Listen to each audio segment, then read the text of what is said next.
Well, hello and welcome back. It is Star Trek Europa, and this is season 3. We have been away for some time. It has been since sometime in January, I think, is when we last played. Or possibly before that. I think it was January, though. Yeah, it was January. All right. Well, hopefully everyone had a good long rest. This is the start of season 3, and let's go ahead and do some introductions. Let's start with Brian. All of us at once. All of us at once. I'm Brian. I'm playing several characters, including Ensign Elizabeth Hage. Awesome. Evelyn. Hello, I am Evelyn. You can find me on TikTok at Caffeinatrix.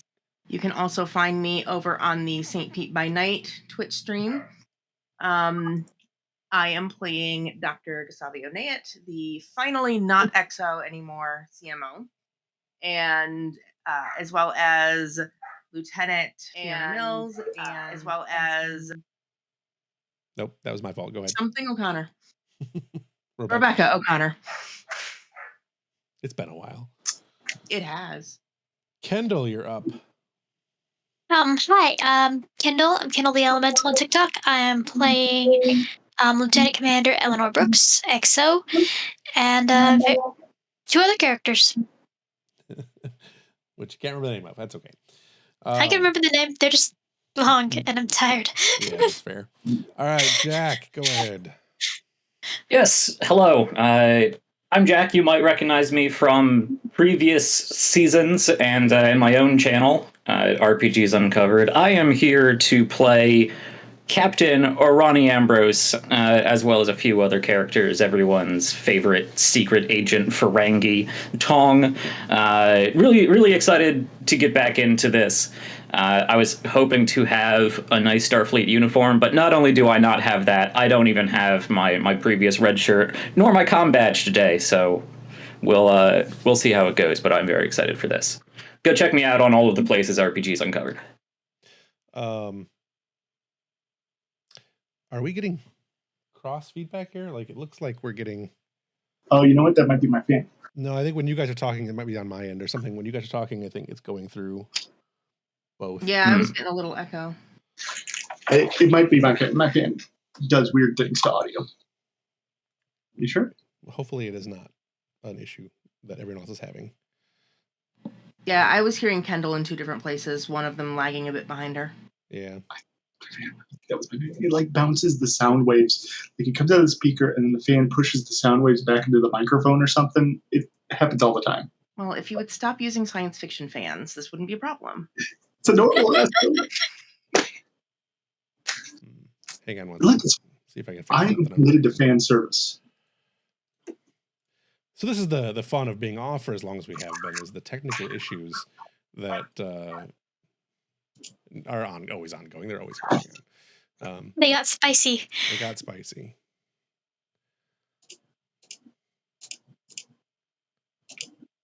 I'm not seeing it being on my end, but that doesn't mean it isn't on my end. Well, hopefully that is not actually screwing everybody up. If someone is listening and they find the audio to be bad, please let me know and I will see what I can do to try to fix it. In the meantime, let's go ahead and try to do a recap of what happened at the end of the last 2 seasons, or mostly the last season, so we can let everyone know where we are for the start of this season. Who's got follow-up? I don't imagine anybody does. We fought some people. We stole the princess. The captain...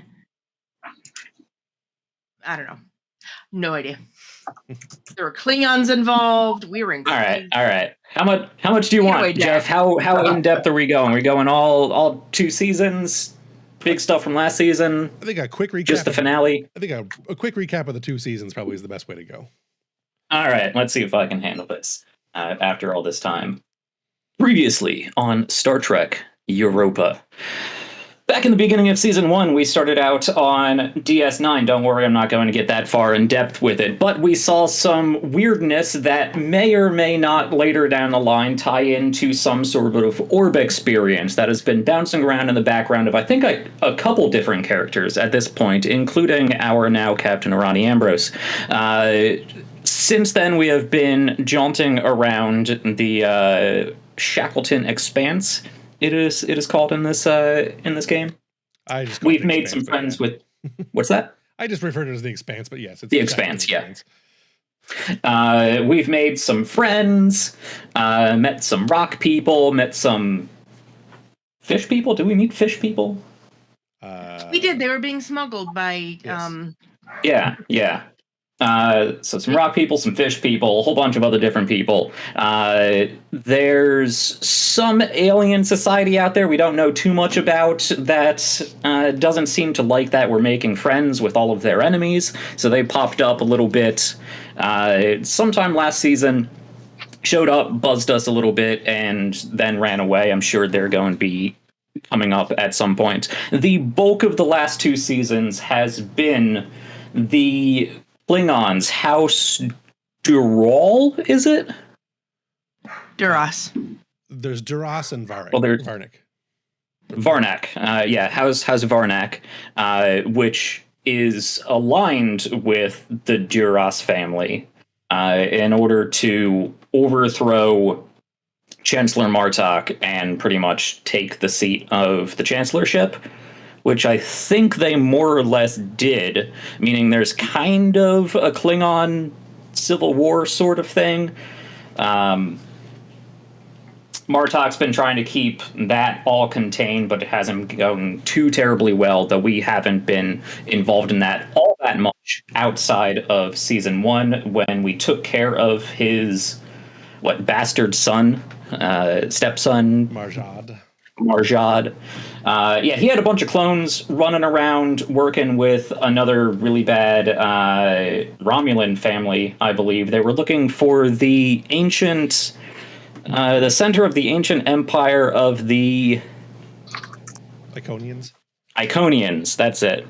The Iconians, they managed to find that, set up a cloning facility, cloned Marjad a bunch. We went down there, blew him up. I stabbed him a bunch. He stabbed me a bunch. We all made it out alive except for Marjad. Some celebrations ensued, and I think that was the bulk of Season 1.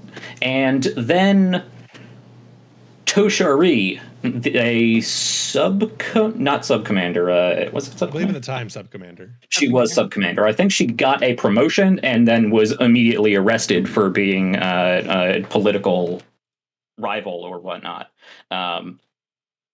So they imprisoned her for a bit. She was gone for most of the second season, but we got a few glimpses into when we figured out she was captured. Things weren't going too well for her, and eventually we got a bead on where she was and what was going on so that we could rescue her. In the meantime, we talked with a bunch of aliens. We had a few cool episodes that touched on some interesting, social aspects, civil aspects, all of that good, veiled Star Trek commentary. Yep. And then if I'm not glossing over a bulk of season 2, I think that's most of it. We tracked down the prison where she was being held. We managed to rescue Worf, who had been captured for a while, presumed dead, turned out to be captured. Rescued him, rescued Admiral Mendek, who was also a political prisoner, and I'm not sure, made contact with another Romulan commander who hinted that he was on Mendek's side. Fortunately, he was. There was a big confrontation. We had to go track down Sela, the new Praetor. She is the Pro-Consul. Yep. Pro-Consul. I always get those two confused. Sela, the new Pro-Consul, we managed to track down her ship. She was moving in a big convoy of way too many powerful ships. Commander Toshari to some ultra secure place where they were going to do nasty things to her and hold her as political ransom. We managed to jump into a nebula, sneak over to that ship, rescue her, blow things up, and managed to get back to the Europa without, I believe, without any casualties on our end. This time. At least not on the away team. No, I yeah. don't think the Europa ever actually got in any real combat. Oh, no, it did, because... Yeah, it did. Yeah, they were chasing around the buoys we dropped and whatnot. Yep. I think that's the Pretty long-ish sort of it. All right. Anybody else have anything they want to add while I try to find the Klingon ships that we put in here earlier today? All right. 1, 2, 3. We put these up here for a reference. And then let's take this over here for reference. I'm still getting set up. Leave me alone. Shut up. Your game master is absolutely prepared. Shut up. All right. With that, let's go ahead and get into things. We're going to start out this episode in some high-stakes stuff going on. Let's see. The Europa has been, it has been a couple months. The Europa has been in the region around Quo'nos and the Klingon Federation Romulan border area. We have not yet made it back to the Expanse. You're still on detached duty, as was at the end of last season, and you probably will be for a little bit of time in this season. So, recently, Europa received a distress signal from an Oberth-class ship, and Europa decided it had to respond. So you were jumped into system where there were 3 Klingon birds of prey that were attacking a Oberth class. You were getting there just in time for the Oberth class. You gave the Oberth class enough time to escape, but you are now engaged with 3 Klingon warships. You also have the aid of one of your own Klingon warships that is commanded by General Vorka, sorry. I have the name right there in front of me. I didn't look Vorka. Vorka. And he will, we will get more into him shortly. But Vorka is a known person to you guys. Stop doing that and do the thing I tell you to do. All right. Sounds like you're talking to a cat. I know. Instead, it's just roll 20, because that's how it do. Mm-hmm. All right. So with that, Europa has suffered a little bit of damage. There is some engine damage and a little bit of structural damage, but for the most part, it's not too bad. The general has suffered a little bit of damage as well. Nothing significant, nothing unheard of anyways. The 3 warbirds or 3 birds of prey, I should say, are using a tactic that is not unfamiliar, where 1 ship cloaks and 2 attack, and then they rotate which ship is cloaking, so it's hard to keep a lock on any one ship. That's precisely what he means to, yes. So let's go ahead and pick up on the bridge. Ambrose, Brooks, Yazabeth, and whomever else. I'm assuming Mills will be on the bridge as part of tactical, and Silva is the pilot. So we can begin in a round of combat. You guys have the initiative. There are, again, 3 warbirds, 3 birds of prey, I'm sorry. I should specify, I guess, Jack, you already know, because I think I said it to you already, but the Federation has officially sided with Martok in the war, so you are fair to fight any Klingon ships at this point. I was just going to ask, are we saving the captain's log for some time later? After this. I'm safe. Okay. Yeah. Gotcha. We'll do the captain's log after the cold open. So this is not going to be a real long scene. So, All right, this is a chance for us to gain some and build some momentum and do the things that we do, get back into a little bit of the rolling of dice and how everything works, and putting my threat that I have on my screen here, and it's 2 per player plus 2. So you have initiative. Again, Europa is in red alert. You are already engaged. You've been in several rounds already, and you have 2 uncloaked and 1 cloaked birds of prey in front of you. Go ahead and take it away, Jack, or whoever wants to. Just a reminder, you can see what options you have based on your position on the ship rolls handout at the top. So if you look at that, you can see what action you can do. And I'm sure you can do stuff that's not on that list too. Yes. All right. The Ober that is already rabbited away. Yep. All right. Yeah, this is just now at this point a fight for spatial dominance. There is no. Okay. The stakes are not super high. Would sending out a quick hail be my action if I just want to tell them to shut up and go away? You could do that. That would actually be the comm officer's job, but you could order them to do it. Lockie, who's on, or no, we have a comm officer now. We do have a comm officer. Yep. Yeah. I think she's kind of crispy, but I can bring her out. Yeah. Or I mean, you were saying we've already been trading blows a little bit. Have we already done the "you are in Federation space, stop being a dick and get out of here"? Yes. Or yeah, that's okay. all assumed to have been completed when you were rescuing the Oberth class. Gotcha. The Klingon general has also come in to aid you guys in this, as he was also responding to the distress signal of the Oberth class. So. All right. Well, there are 2 uncloaked ships. We are officially at war, and Ambrose wants none of it. So who is on fire control? Who's on weapons? Mills? Mills. Who is a lieutenant, I believe. Lieutenant. Lieutenant Mills, target the lead Klingon vessel. Full torpedo barrage. Sir? Standard difficulty. Want to hit them as hard as we can. I need to open my Acrobat Adobe. I'll go ahead and roll for the ship. Okay. I should have brushed up on my combat sequences. That's honestly why we're doing it right now. Get it awkward and out of the way at the beginning. All right. So control security. Difficulty is 2 to hit. I presume my tactical systems will apply. Yes. I didn't know.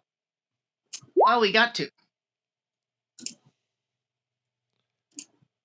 That's if it hits. Everything is breaking right now. What is going on? Oh, good Lord. All right. Everything is broken for me now. Oh, Jimmy no. Dareeth, good morning. All right. So 2 hits. Go ahead and roll your damages. Already done? Yep. I think that is the thing Brian did. Oh, I can't see it, so. Which is good, because I have no idea what that is and where it came from. I gotcha. Looks like 1, 2, 3, 4, 5, 6, 7 damage. And 2 effects, which I don't really know that apply for the weapons that you guys are using. We're still using regular old photons. You have quantums available. Do we want it? I can roll quantum. Yeah, I said full barrage. Hit them with everything we got. Roll me some quantums. That's a much worse roll. Ava got very shit. We'll take the. Right, Ava didn't confuse. She knew that the photon torpedoes were better today. Yeah, apparently. The photons. I think using quantum also is an increase in threat, but I'm not sure. I don't remember if that's true or not. Oh, okay. It is, yeah. Yeah. So it's not a high threat battle. You guys are pretty evenly matched with the other Klingons here. All right. So with that, you've done a crap load of damage. What did I say? It was 7 damage with 2 effects. That doesn't do them any good. Where's my thing here? All right. And then that's a breach. That is a breach on that ship. They have the high yield ability, which means that if they do a breach, it does 2 breaches. All right. That ship is now smoldering and not in the sexy way. not the smolder. All right. With that, I will use my quick to action ability, meaning we get to go again without having to spend any of our currency to do so. Sounds good. I think Silva, without waiting for orders, is going to move the ship into attack position to give us an advantage on our next blow. Okay. Which we'll use that round's action, or that we'll use the Ambrose action that he just did. So. Yeah. Daring con, we have no momentum, so I'll just do a normal roll. I take it my helm operations focus would apply. Yes. That is 4 successes. 4 successes. That gets you. That succeeds. I don't know that. Was that a momentum? Or what are you doing with your 2 momentum that you gained from that? Because that was a 2. I think I'm going to bank it. Yeah, going to bank it. Doing attack pattern, which the difficulty was 1, so it's actually 3. Yeah. 3 goes into the bank, and all ships, all attacks, all the attacks we do are the difficulty is increased by 1, or the difficulty is decreased by 1, and until the next turn, all attacks against us are decreased by 1, or decreased by 1. So it's easier for them to hit us. Yes, because you're being aggressive. Aggressive. Right. The ship also gets to roll real quick, which I just want to build up some momentum. So 0. Okay. 0 for that. All right. So with that, the one Klingon ship that was damaged is cloaking. I will put a. No, I won't do that. I don't have a good way to do that. Anyway, that ship is cloaking. The other one is decloaking, and the third one is beginning to fire on you. All as one action, pretty much. So let's see. That's the Dareeth class, but that's not what we want. Where did my Klingon ship go? There we go. So with that, the Klingon ship, I remember how this sheet works. It is weapons and security and 2. That was a crew task. Well, whatever, it'll work. I got 2 successes. With typically 1 to hit you, so that gives me 1 momentum, or whatever they call it in when I have it. Threat. Yeah, it doesn't. I'm not holding on to it, so I wasn't going to call it threat just yet. And they are firing torpedoes. No, they're going to fire disruptors. Holy crap, that's a lot of dice. The difficulty is never mind. It should still be 1, right? It's 2. Difficulty hit with phasers is 3 normally. It's decreased by 1, so it's 2. Still 2. Still succeeds. That's 1, 2, 3, 4, 5, 6, 7, 8. And they're vicious, so I will add 2 more for the vicious. 1, 2, 3, 4, 5. 3 more. 6, 7, 8, 9, 10. Yes. I wanted to recount because my first count was wrong. So that is 10 damage to the Europa. If someone would like to mark that on their sheet, on the sheet. And then go ahead and roll, whoever is marking it, roll for the breaches, of which you will have 1. 3. That is, I believe, engines, but I don't have it in front of me, so. I do. That is engines. Yes, you are correct. Yeah, I'm not totally terrible at this job. All right. Let me turn this off. Okay, marked it off. I'm trying to move my my dice roller thing so I can see it, so it's separated. All right. That brings us back around to the players' turns. You've gone now. Comms have gone not comms. Helm and weapons have gone once. So that leaves literally everybody else. Ambrose, what you want people to do? You still have the ability to use a command task. You could do an engineering you could send someone to do engineering. You could send people to do. That's probably about it. So the ship we already hit has cloaked. Correct.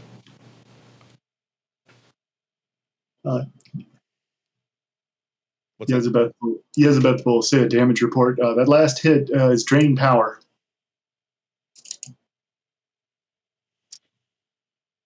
All right. I will calm down to engineering, which is Commander Kostra?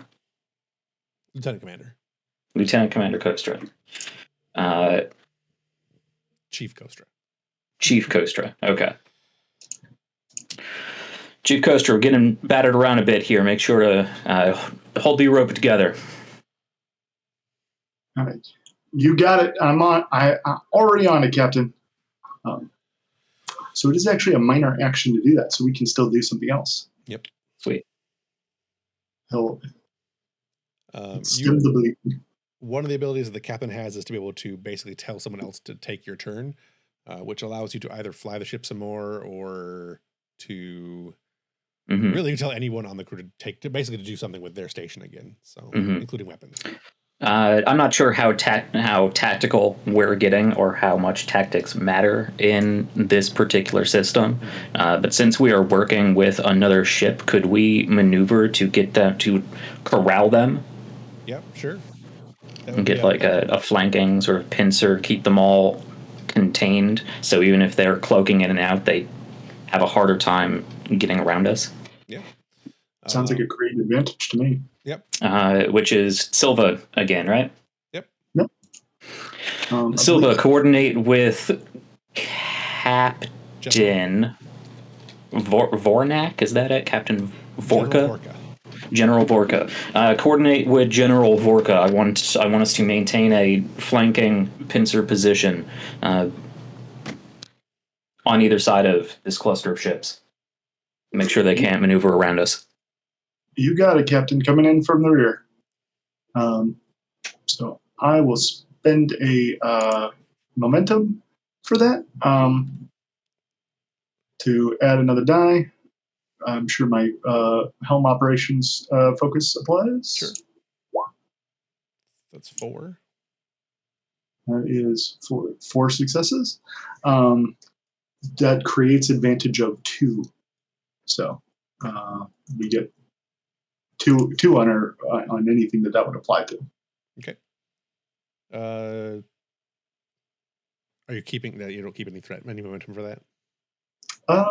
No, because it's a 2-to-1 ratio. Gotcha.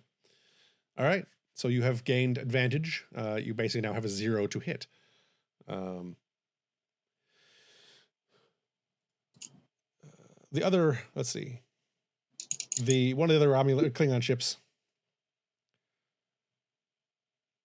Yeah, I don't want to see that. Thank you.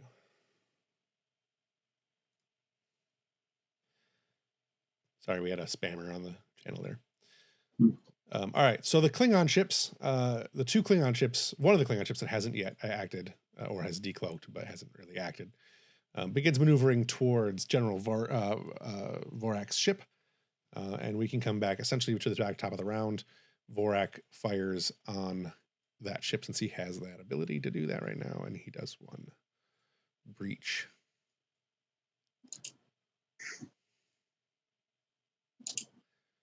So back to the top of the round, the Klingons. Oh my lord! The Klingon ship that Vorak just shot at is now cloaking, and the one that you guys shot at earlier is decloaking. And the third ship is still not cloaked, so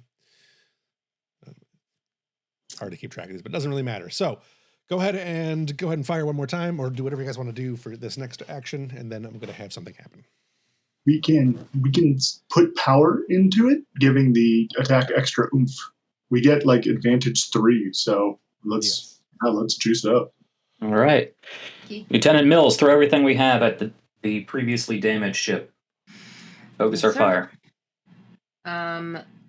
Brian, please remind me what advantage does in this game. It lowers difficulty. Decreases the difficulty by 3. So Perfect. So I do not need to do anything special at my end. I roll as normal. right. Yeah. And then you just have to decide what you're doing as far as how much power you want to put into the weapon. Got it. Thanks. All right. We've got enough to put in like 5 if we want. If we want to give a hell of a blow. Okay, so we have 2 momentum. Do we want to spend any of them on this? Yeah, you probably don't need to. Okay. Sorry, let's do 6 power. That gives us 3 extra challenge die. Cool. I'm rolling like crap today. All right. So with that, go ahead and roll Evelyn to hit. That is not a hit, although it is hit because you got at least 1 success and the difficulty was -3. So it was -1. The ship didn't roll either yet. Oh, the ship's not helping. The ship did She's not a assist. pacifist, damn it. All right. So that hits. Go ahead and roll damage and then add 3 additional combat dice. The second one is the correct one. Yikes. Okay. 1, 2, 3, 4, 5, 6, 7, 8, 9, 10 damage. That ship is blowed up. All right. A burst of sparks and flames go, and the breaches at the neck, and the thing explodes. There are Klingon bodies everywhere that you can't see because it's a PG-13 show. With that, it comes back around to me. The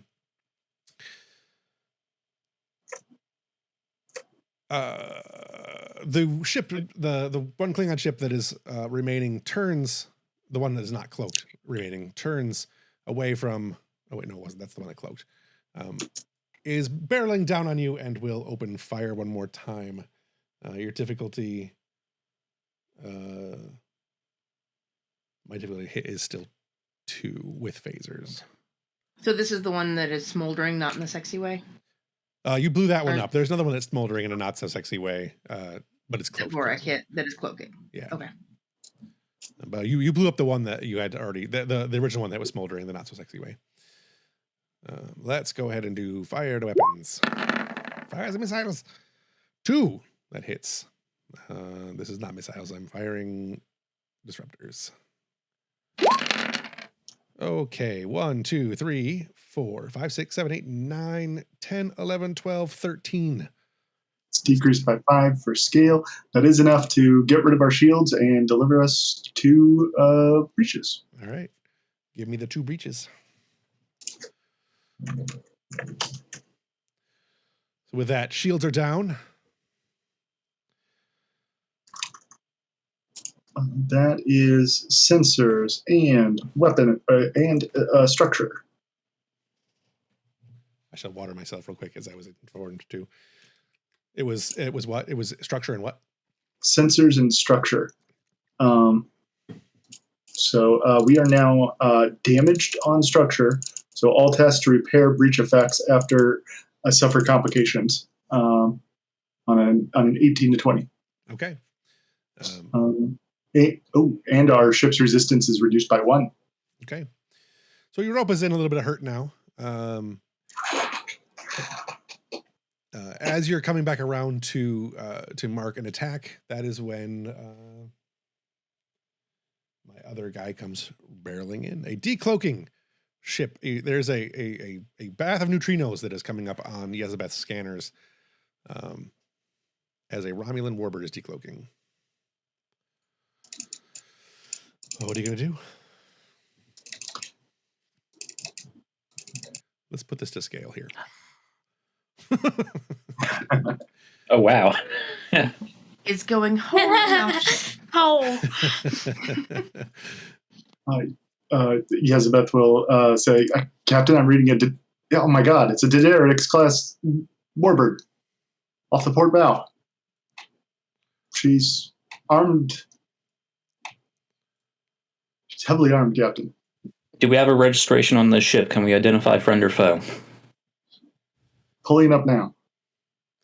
All right, you bring it up, and it is the I. Oh, that's the IK. I don't have a name for this one. It is Commander Dareeth, who is one of the the allies of your group at the moment. So that is a good thing. That ship takes aim at the Klingon ship that was chasing you and opens fire. It does a modicum of damage, which point both Klingon ships have decided it is time to GTFO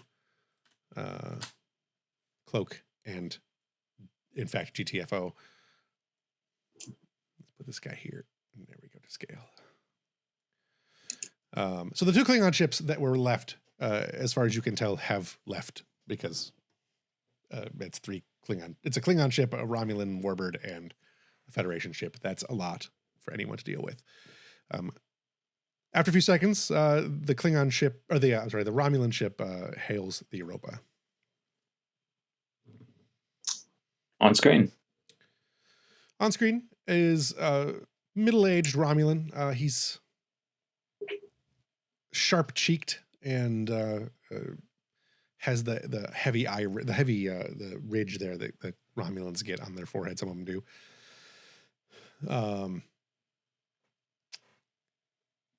It is Commander Dareeth. You have worked with him a couple times. He has been assigned to your region recently. Captain Ambrose. I believe I've arrived just in time. Yes, Commander Dareeth, your timing is impeccable. We appreciate the assistance. Nothing we couldn't handle, I'm sure you understand, but I will never turn down an ally in a fight. Of course.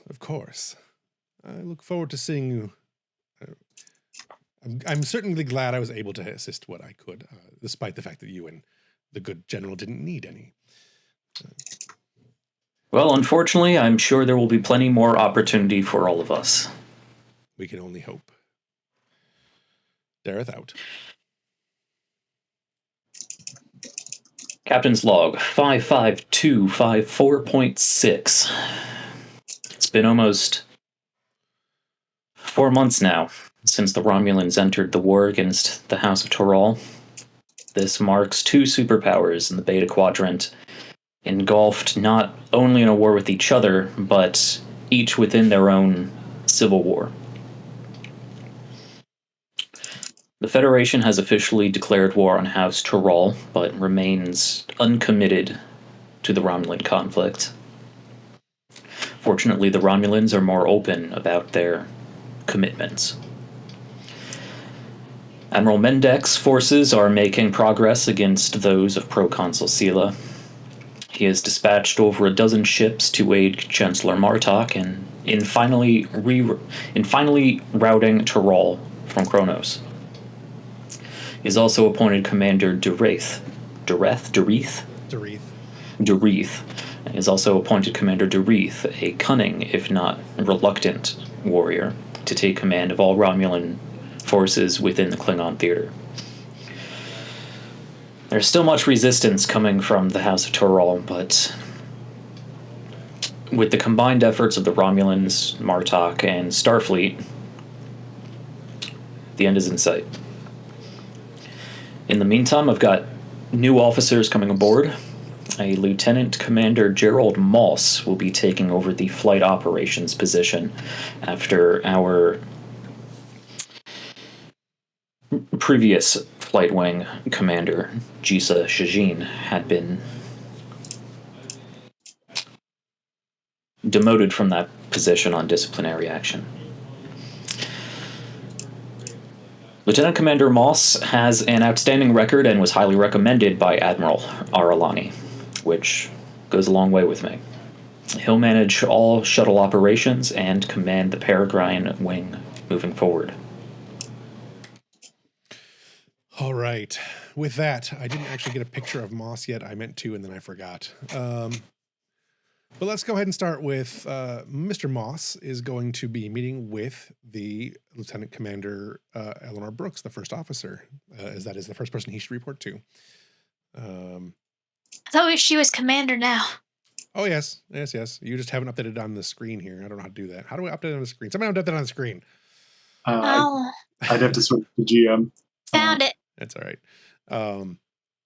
So that is Commander There. Brooks. We will meet. Oh, perfect. Much better. God, I can close that, and I can close this, so that I have fewer things that I'm confused by. All right, Commander Brooks, and I will get an image for Mr. Moss betwixt now and the next session. Okay. Moss, So would you say we're in her office, or are we still scrambling about the bridge? no, this is in your office. Sometime past the battle, everything is settled in.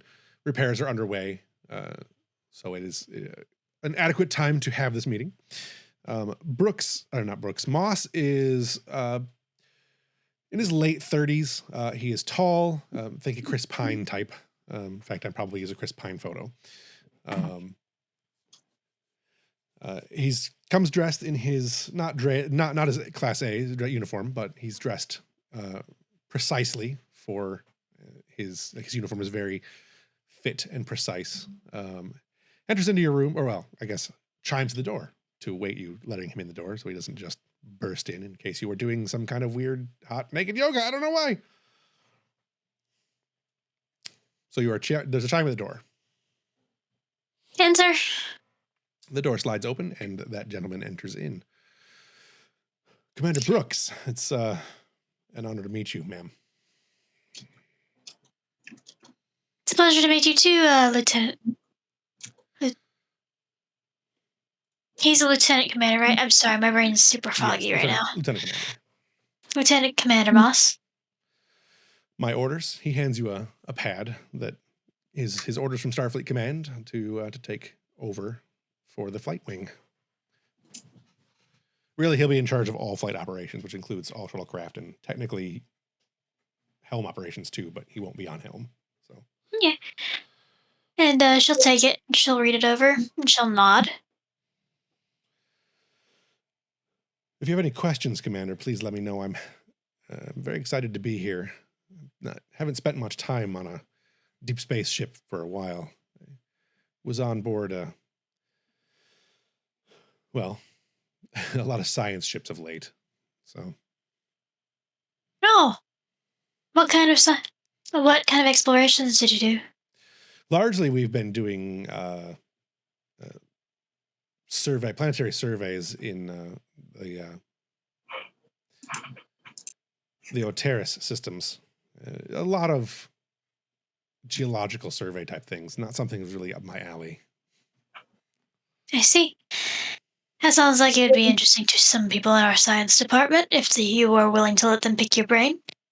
Of course, I don't know how much I really know, but I'm happy to try to give as much insight as I can on the things that I do not understand.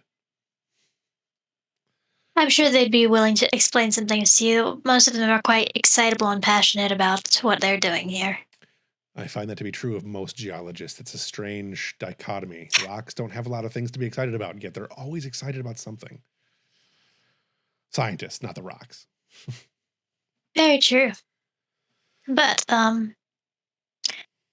I don't think I have a whole lot of questions about your orders, but did you have any questions for me about the ship? I'm afraid I'm also fairly new, but I can probably answer a thing or two. I am to believe that I am taking over for a Lieutenant Chajin. I hope I pronounced that correctly.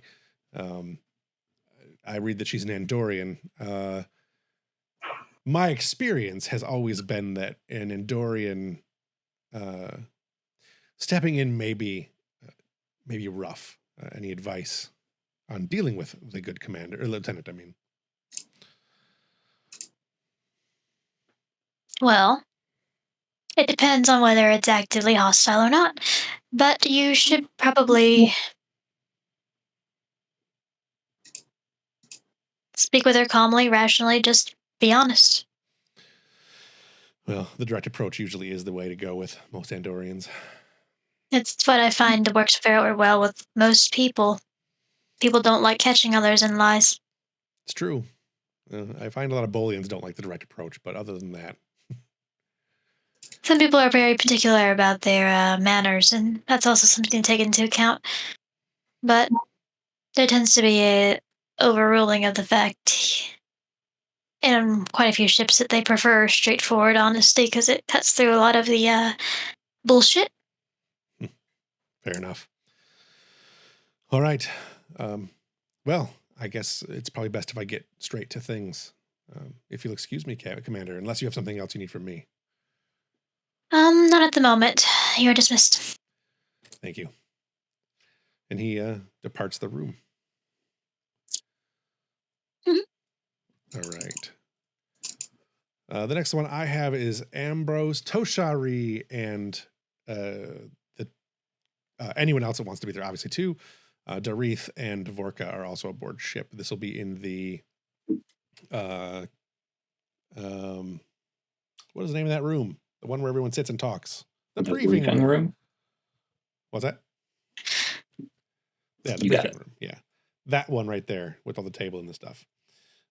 This is going to be something basically we can cover anything that you guys have questions about as far as where the situation, everything is in the, the downtime. It's a good chance for some exposition.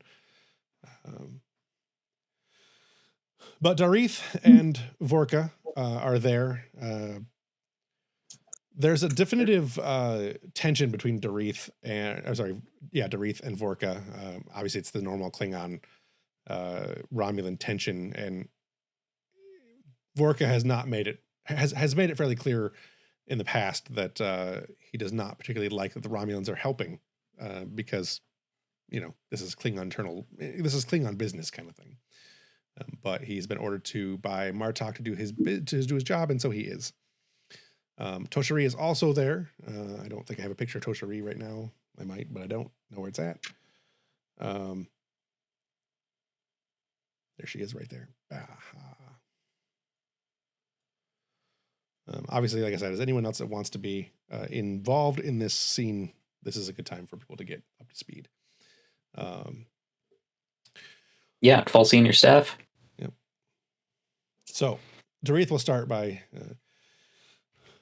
I'm sorry, Vorka. I'll have Vorka start first. Vorka will start by saying, the war is going well. It seems that with the added allies of the Federation and the Romulans, that House Toral is losing ground quickly.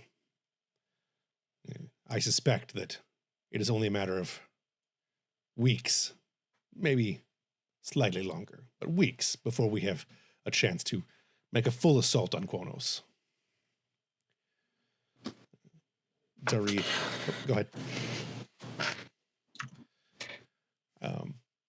Dareeth, yes, at least we're making progress on that front. The Pro-Counsel, her forces are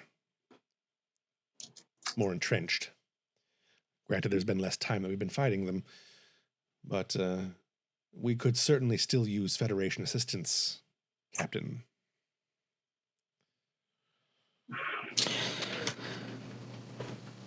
The Federation has much to consider in how best to assist in two very large theaters of war. But rest assured, I will do everything I can to render assistance in the areas that I am operating within. And I will speak to the Admiralty on my own behalf, as well as to pass along the Romulan sentiment of increased aid. We will attempt to assist as we can. I understand. Your assistance has been invaluable and has certainly not gone unnoticed by myself. I give him a sort of... I give him the captain nod of captain to captain, I got you. Right. Vorak turns to Romulan as well. And when all is said and done, the Romulans will not be alone. Your people have done us a service as much as I felt it unnecessary. We will return the favor in time. The more allies on a field of battle only make the celebration afterwards more enjoyable. So they say. More guests at the party.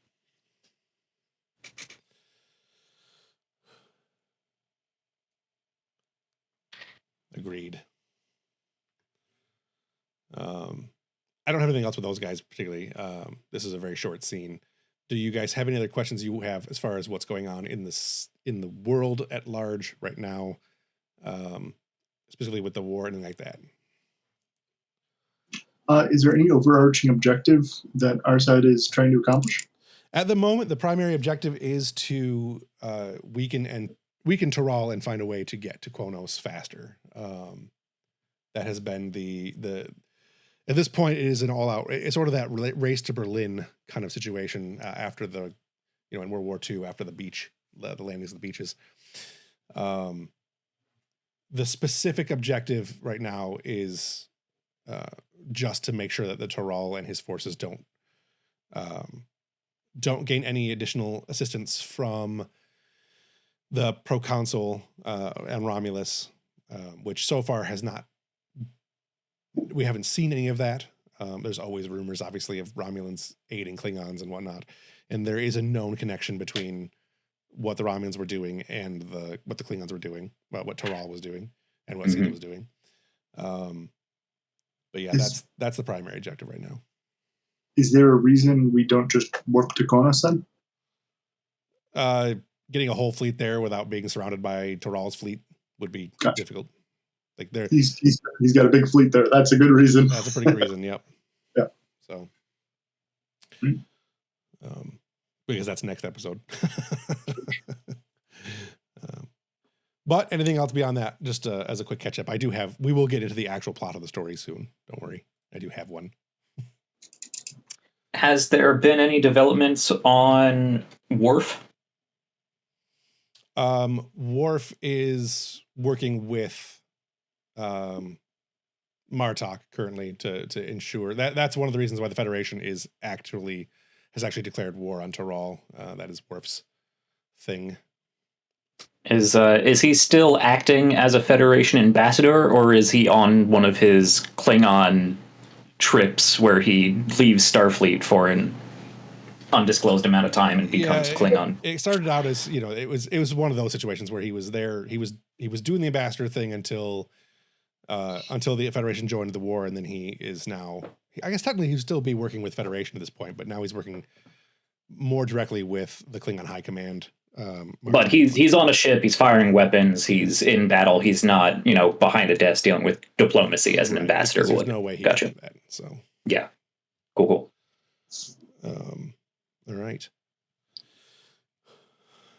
If nobody has anything else for that, which I didn't figure there would be a whole lot.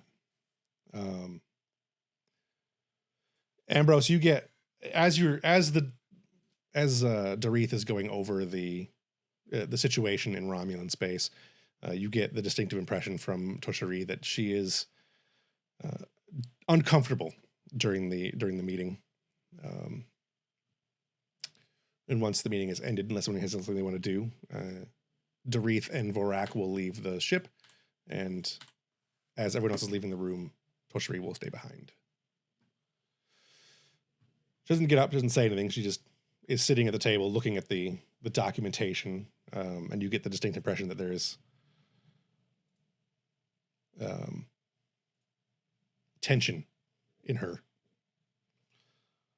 Yeah, I would have stood up and walked the other two captains to the door, thank them for their assistance, and wish them well, all of that good stuff.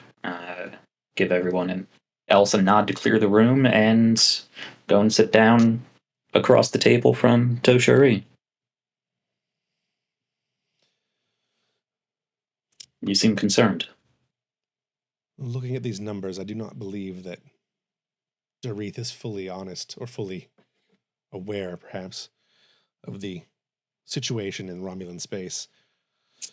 Mendek is doing well, but I believe that Sela is holding back a great deal of her forces. She's planning something. The Federation has to be involved. This Commander Dareeth, there's a big difference. There's a big difference between not being fully aware and not being fully forthcoming. Do you have any reason to believe he is purposely withholding strategic information from us? Romulan pride.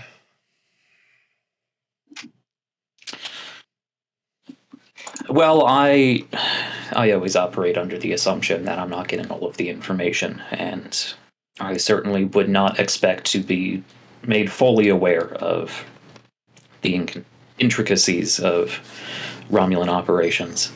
But if it does concern a matter large enough that requires this full alliance, myself, and by extension the Federation, needs to know. You say Pro-Consul Sela has been holding back. I think she has. I suspect she has. Mendek has otherwise been holding the front. He's been making maneuvers. He's been gaining ground. I believe it is Starfleet's hope that we can focus our efforts on the Klingon front. We've already dealt major blows against their offensive, and we're making much more rapid progress with them. It can also be said that they are a bit more forthcoming in their political and strategic matters, though we've had a little bit more time to develop that relationship. I think the hope is that we wrap up the House of Toral problem quick enough to be able to render full assistance to the Romulans as needed, as opposed to dividing our forces. If everything works out as they hope, that is a sound strategy. But if it doesn't, that could compromise one whole theater of this multi-quadrant war at this point. Do you have anything actionable I can pass along to the Admiralty? Anything we can check out? Any rumors we can investigate? Any areas of space we can survey? I don't know. It's mostly a feeling right now. I think something is coming, though.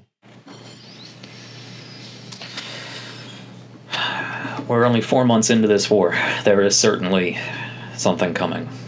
It's most likely not going to be good. It's difficult to spend time here when the war is out there. Yes, I understand. Your homeland is under attack from within. That can be difficult. She sets the pad that she was looking at down and stands. I'm sorry. It's not easy, and I know the Federation is doing all it can. I will see what I can find, more information. I believe that Sela has something. Maybe she's drawing Mendek in. I don't know. But she straightens herself out and does the Picard maneuver on her tunic. I'm sorry. And then she straightens up, and if you don't need anything else, Captain, you can your empathy clearly shows him. She's clearly torn, and the address of Captain is clearly something to finalize her conversation. If you do need my assistance, you let me know. I'll find a way. She looks at you for a couple seconds, and then a little bit of a smile. I know. And then she nods and heads out of the room. I I might have to move. What have we been doing for the last 4 months? Various combat missions and investigations and things like that. You've been primarily working on secondary, not a frontline ship in the war with the Klingons, but definitely a secondary ship. A lot of like logistics and convoy runs and the tediousness of regional warfare. Boring, not soldier stuff. Correct. Yeah. Got it.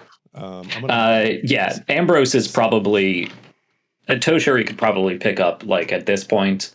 Ambrose is getting a little antsy. Yeah. So he will certainly help in a confrontation if she, can point him in the right direction. Right. All right, one more scene to catch up on characters, and then we'll get into stuff. So Tong has been spending the last several months working on Eva's avatar, and has been working alongside of other science-based individuals, just so we can check in on them. I was going to have Amathi, O'Connor, and Yezabeth all working in Eva's area right now, unless someone has a different character they want to do. Sounds like a good team. And I figured this would be a chance to meet, because we haven't really talked much with Amathi, and Tong and Amathi in the same scene is going to be interesting.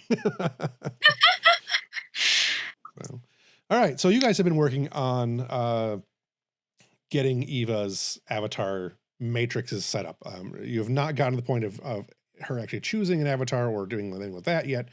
Just getting the matrix and stuff like that set up, and you're getting now to the point where you're getting very close to where Eva will have to start making decisions on her own about what the avatar will be and things like that. So, with that, the four of you are in Eva's library access room, panel room. I don't have the characters in front of me, but yeah. So Eva is flipping through. There's a very fast, there's a screen of images going by very, very fast, of various races and genders and things like that. At one point, as you're going through whatever you guys are, the various things you're doing, Eva stops on a Horta. This is an interesting option. Yes, it certainly would be interesting. We'd have to redesign the holomatrix framework to account for a non-humanoid association with your matrix, but yeah, we could certainly make that work. Interesting choice. Why a Horta? It is an interesting species, a geological creature.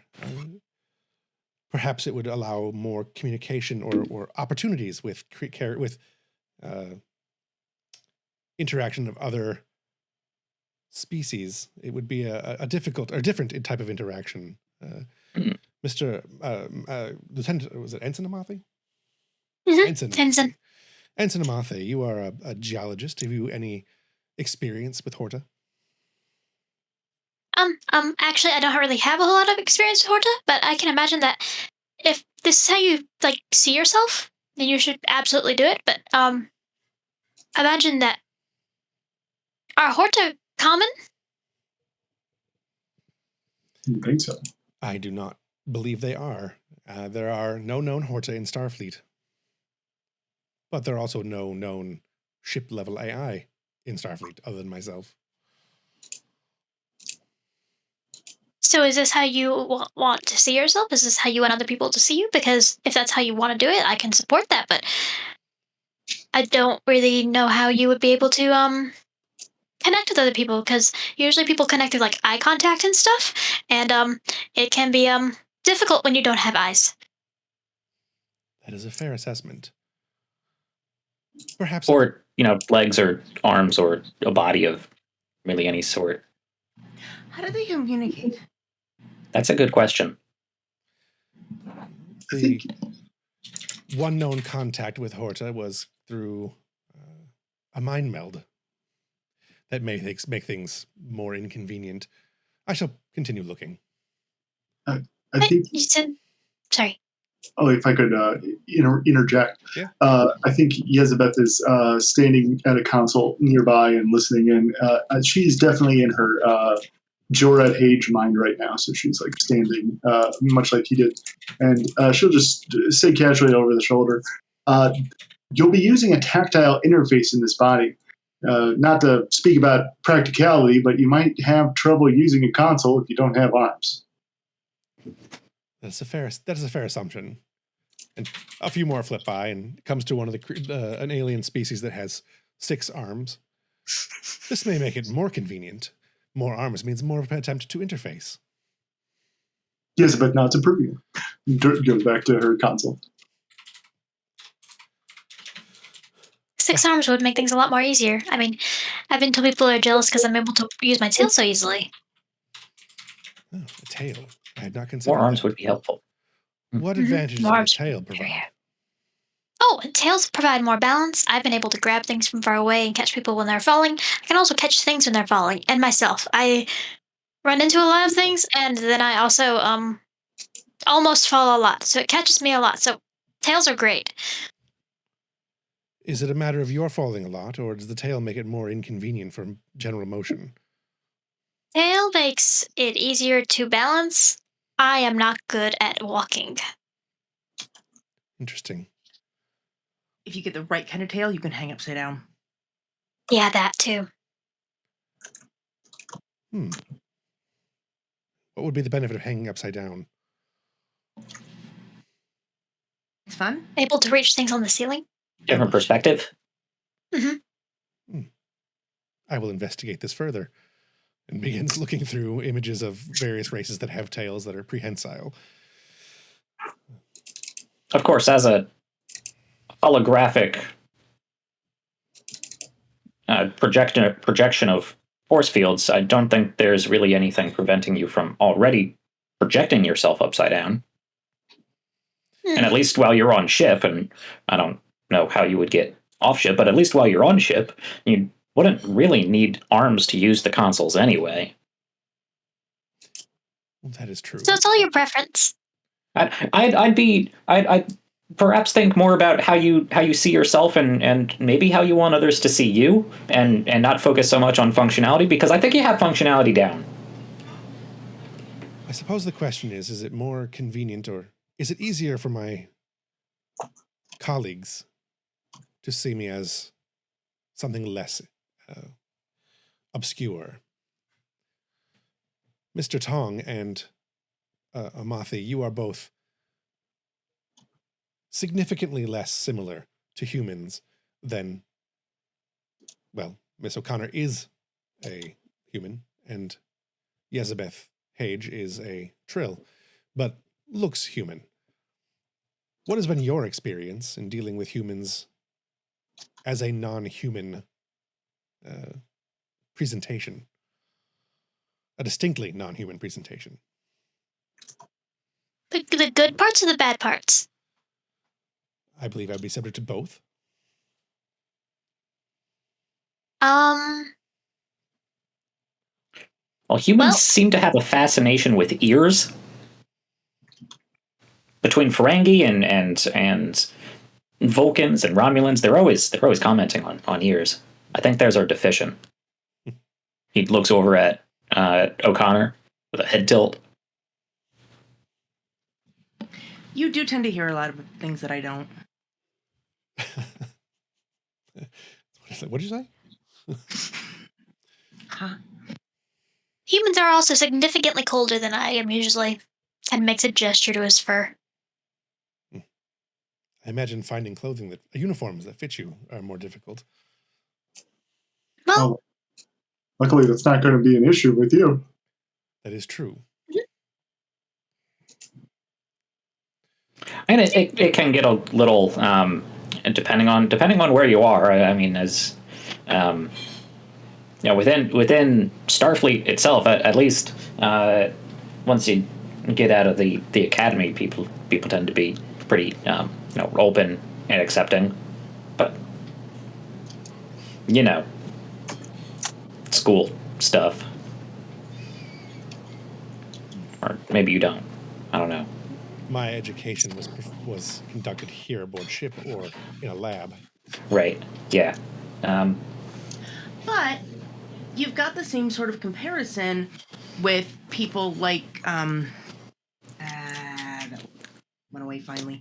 I can't remember See his name you, right? Who see you as strange and a threat and curiosity. Foxwell. Yes, that guy. Yeah, that jerk. Mm-hmm. Yeah, people will sometimes treat you like a foreign thing, even when they don't really realize they're doing that.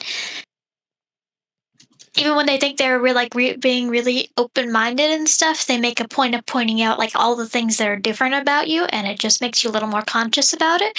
But the thing about you is that you don't need to have just the one form. That would be true. Although I believe the matrix would be configured for each individual presentation. That might make people more uncomfortable, though. Or at least confused.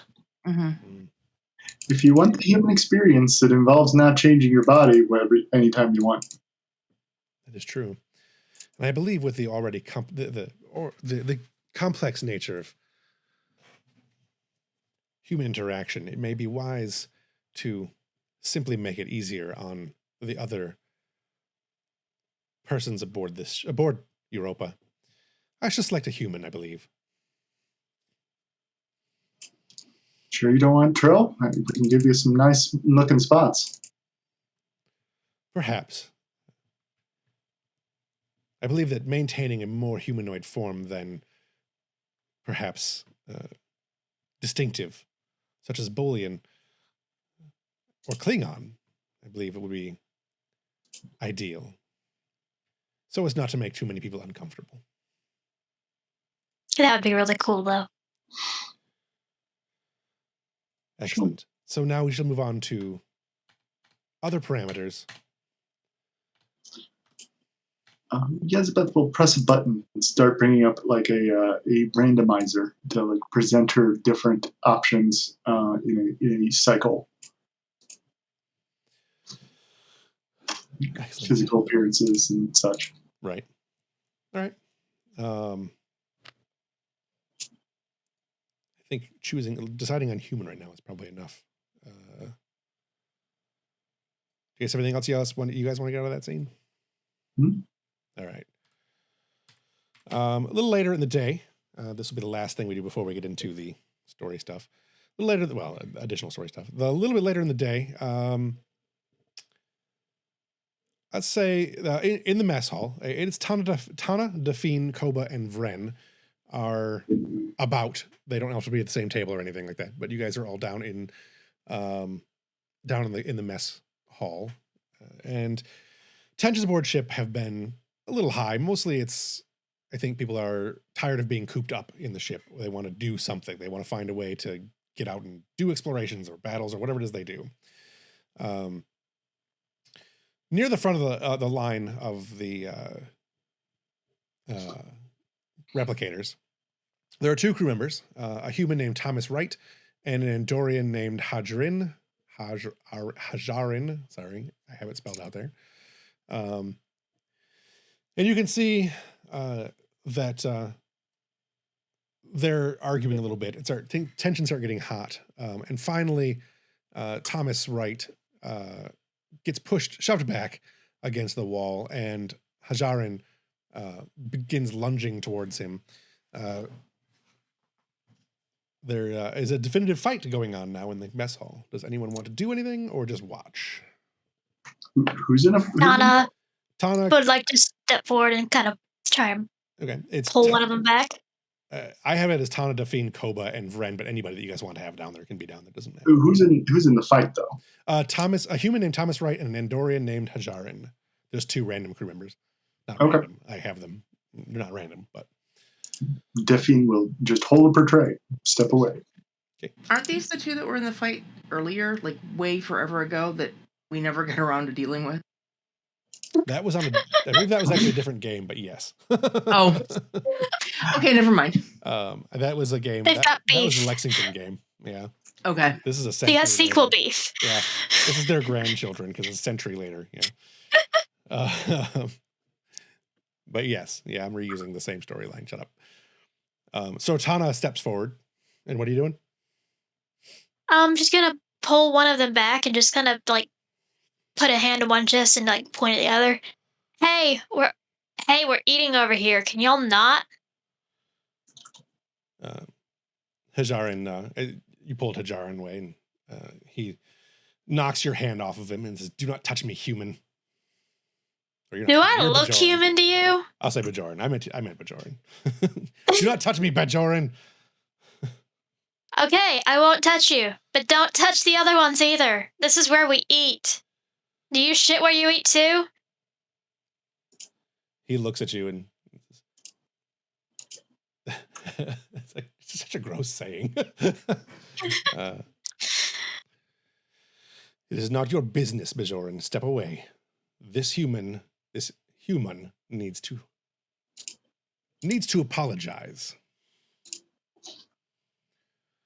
Right. It's like, Oh, screw you, apologize. You're the one that started it. honestly, don't care. Take it to the holodeck or do something else. This is stupid. Hajaran says, very well. Looks back to right. I shall see you later, human. And then pushes past Tana in a not friendly way. Yeah, she just remains stiff as possible, so he has to really knock into her while he walks past. Yeah, which he is not opposed to doing. And then she looks at Right. Nice shouldering. What the hell? I don't know, Andorians are just... One, we're not gonna generalize by race. That's a dick move. Two, not an actual answer. What the hell? Look, he owed me... We had a bet, and it didn't go his way. So, he got pissy, and not to generalize, but I've seen a lot of the Andorians be kind of like that lately. You know what I'm saying? Maybe it's some kind of moon phase like Ponfar or something with, I don't know. Delphine will slam her tray down and stand up and walk over to them. And, excuse me, are you a child? Are you a literal child on this ship? A welched bet is causing you to fight in the midst of the mess hall. He attacked me. I don't care who attacked you. The fact that you're fighting at this at all tells me that you should both be watched out. How did you ever make it out of the academy if you couldn't deal with such childish matters? Again, he attacked me. I was just walking to the replimat here. I don't care anymore the second time you mention it. Well, maybe you should take it up with him, Lieutenant. Excuse me. She'll turn to him. You are also acting like a child. You both... Hajaran was walking away. So, yeah, you can yell at chase after him if you want. But, yeah, he was walking away. Yeah. So, but yes. And you, she'll point back to the human, and she'll say, and if I hear you... if I hear any of that talk about moon phases or anything like that, I will personally make sure that your next procedure in sickbay is an invasive one. Yeah, and I'm the mature one. Or I'm not the mature one. All right. I'm sorry, Lieutenant. If you'll excuse me, I'll take my dinner in my quarters. Good idea. All right. I like you. Yeah, he heads out. Yeah, she's looking at Delphine, I think. Yeah. I find it very illogical how, well, I suppose it is not just humans, but the vast majority of Federation personnel choose to spend their mealtime in such frivolities.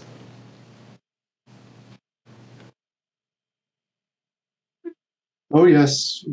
we're having a frivolous time over here. Totally enjoying ourselves. All right. She'll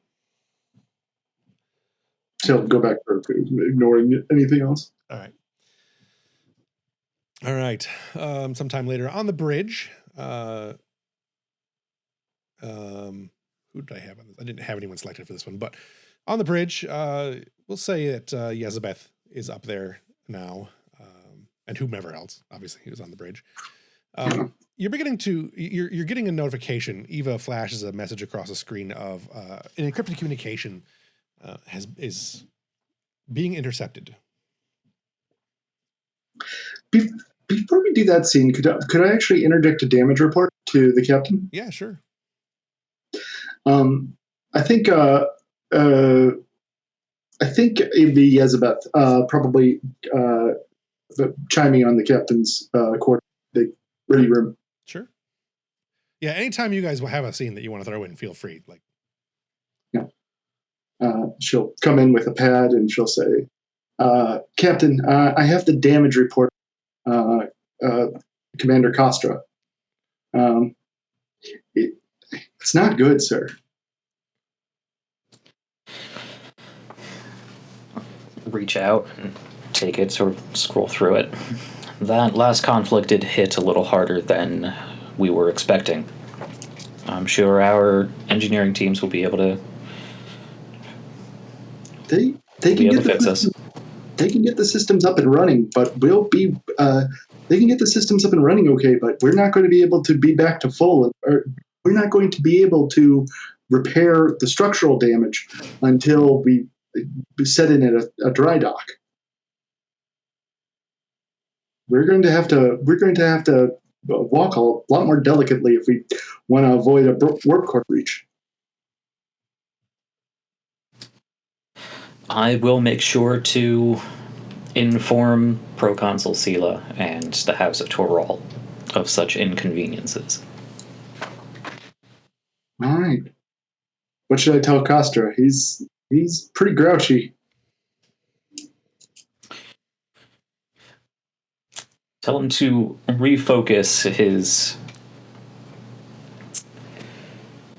passions towards fixing and reinforcing the ship.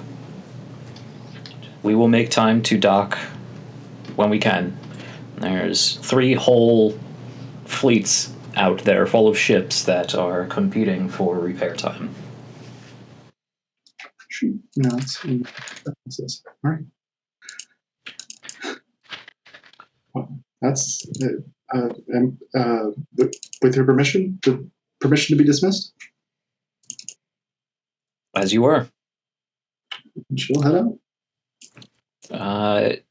Ambrose will go through the ship calendar or whatnot. Actually, I think he will just message Brooks.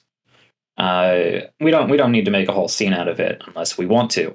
But he'll just message Brooks to start setting up more combat simulations for the future. And try to get response time down to a better response time. Sure. Mm-hmm. All right. Back on the bridge after Yezabeth heads back to her ops station, the person at communications says, you're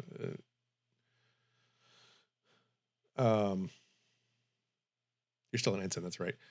Ensign Hage, it appears that there's a message being intercepted, an encrypted message that we've intercepted, a communique. Eyes open wide. Let's hear it. It's still encrypted, but it appears to be a message from Quo'nos to an unknown sector in Romulan space near the border. Lieutenant Tana to the bridge. We could use your decryption skills. Tana to the bridge. On my way. I'm sure Ambrose was informed of this, and he'll step out of his ready room and look down over the shoulder of Tana whenever she gets there. Tana arrives after a couple seconds, and it's not far. She is promptly leaving the mess hall where things were askew, and heads to the bridge. Yeah, she probably is still bristling a little bit, but Captain? Yep. Tana is a lieutenant? Yes. Yep. Lieutenant, it seems we have received a parcel in the post that is not exactly addressed to us, but, well, we're being nosy neighbors. See if you can decrypt this for us. And Ensign Hage, please see if you can pinpoint the intended destination of this message. Aye, aye. All right. All right, this is an extended task. The resistance is 2, difficulty is 4. So, Right. ouch. And anyone that wants to assist can. Eva can also assist. What am I rolling for this? That is a good question. Let me see a character sheet real quick here. Look at what they're on there. I didn't actually write that part down. I wrote everything else down. Whatever you think would be reasonable. Communications is usually engineering, but could also be science. Yeah. I would prefer engineering. I think reason in engineering or reason in security would actually apply. I think it'd be one of those because it is an encrypted message that you're trying to de-encrypt. But yeah, I think reason or insight would be your better ones to go with against engineering or security. Do you have any talents that might apply, Kevin? I have linguistics, computers, and maybe cybernetics. I meant any talents. The focuses are certainly Orb good. experience, Sorry, sensory talents. replacement. I have sensory replacement that if I use momentum for information gathering, Yeah. I can ask another question. Yeah, that won't apply just yet. Yeah. But the focus on linguistics and computers would probably apply. And your values don't apply here. So, I mean, nothing to prove good, but not really. Okay, so reason and engineering or insight and engineering, either one of those is whichever one you feel is most appropriate for what you're doing. You roll 2 dice, and unless you want to spend momentum, you have two momentum at the moment. all right. Yeah, okay with me spending one. Mm-hmm. All right, so you Cool. spend 1 momentum. That gives you an extra die. I think if the ship can assist with communication security. Sure.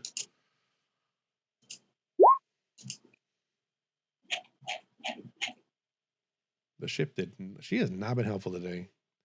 Cool. 4. 4. Difficulty She's busy with an identity crisis. That's exactly what I was thinking. Difficulty is 4. So you succeed. Go ahead and roll your engineering skill. In D6s. Engineering +2. Engineering +2, yes. Sorry. How do I do just that? I usually just rewrite one of the weapons. You can also just do the challenge die at the top right. Just challenge die, put in the... Oh, right. That's right. There's actually a feature for it. Under where it says task roll, you can just change that to 6 and roll that. Yeah. So challenge dice 6. Yep. And that is 3. That is not great. Okay. Let's see. Do you want to spend momentum to to lower the resistance? Can I? You can spend 1 momentum to reduce the resistance by 2, which is the resistance is. So that would give you 3 successes as opposed to 1. Okay. All right, so you do that. You have affected the work track by 3. It is a very, very hard encryption.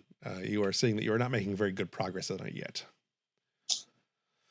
Can Ensign Hage send or use the sensors to triangulate the source and the destination of the communique? Yes.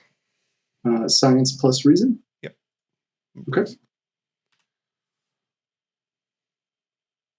I'm going to give you a threat. Let me give you a threat.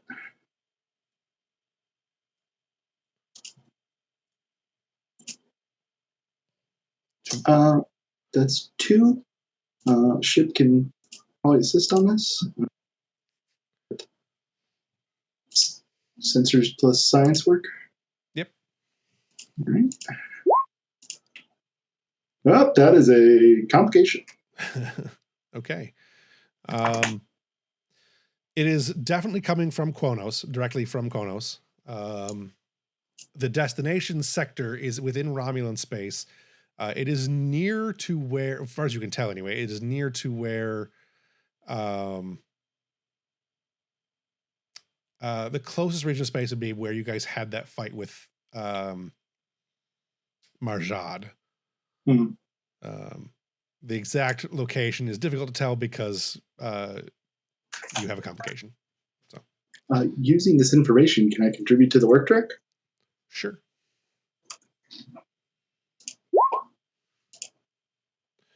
1, 2, 3, 4, 5, 6 minus 2.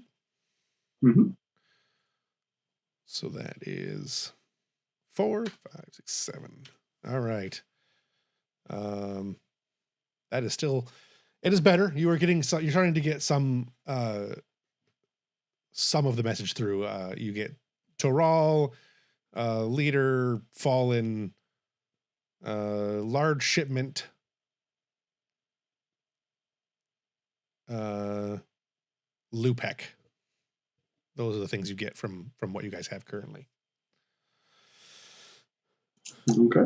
It'll take some more time to get through it. You have to get even whatnot processing on the along with your guys' roles additionally. But that is the information you presently have. Anything you guys want to do with that, you can.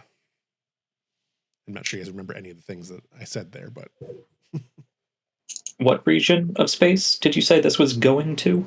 it appears to be headed towards the region of space where you guys had the battle with Marjad, the cloning facility.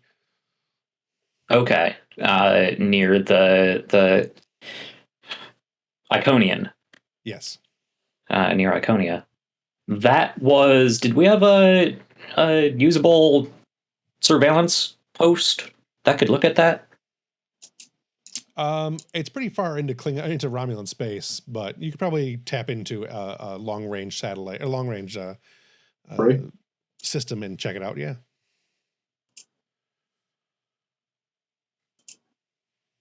Yes, that any activity within that region is highly suspect. We should get eyes on that.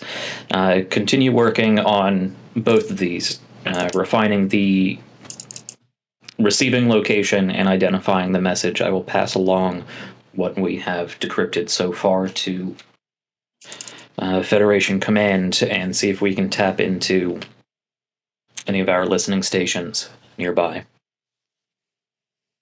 Okay. Did Toshari left? She has her own ship. She's flying off somewhere else. She's still on board your ship. Okay. No, she is operating as an attaché to the Federation, an observer. And what were the garbled keywords we got there?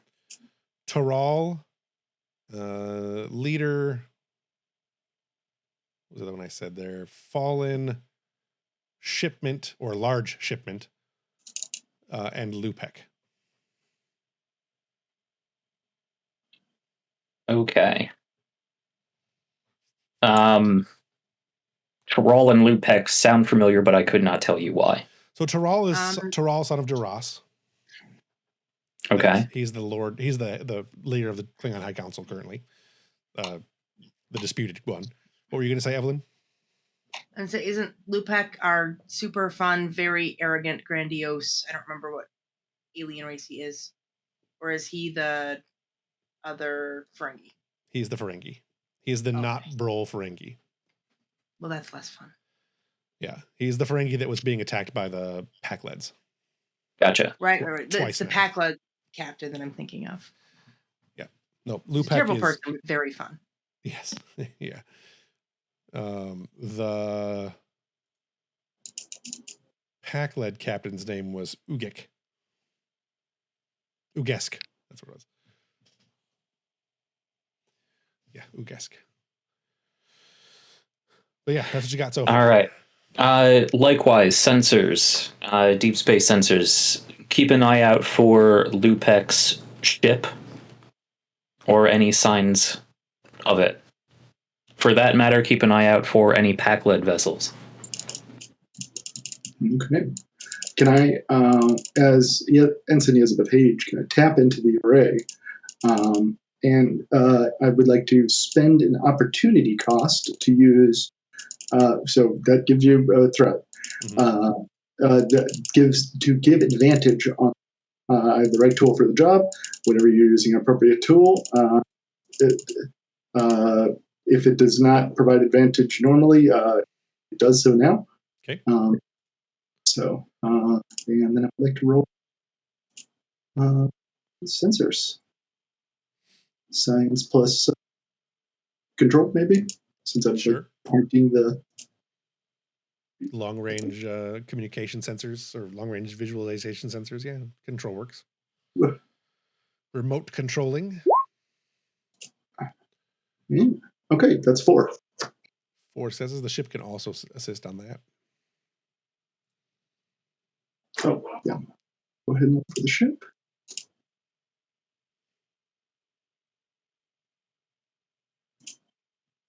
What communications, since we're using a long-term array? Communication science? Sure. Okay. 1, finally, is some assistance. So that is 5, right? 2 plus you have the advantage, so that gave you 1.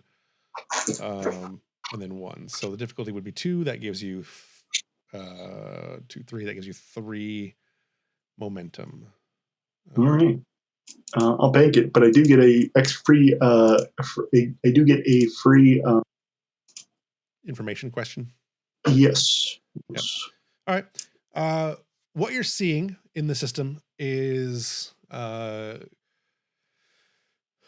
there is an energy source that is new.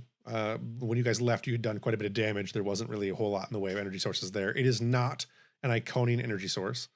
It does not register as Iconian. It actually registers as Klingon. You have 2 questions, or however many questions you have. You have the 2 momentum you had plus your 1 free question, right? Yep. I also have dedicated focus, which generates bonus momentum. I will also bank, so that's 1 more.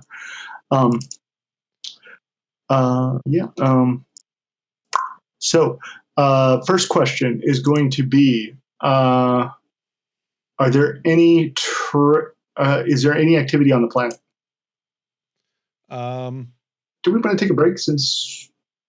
Let's finish this question up, and then we can do that, and I'll fix out whatever just happened to the display. I'll fix after that.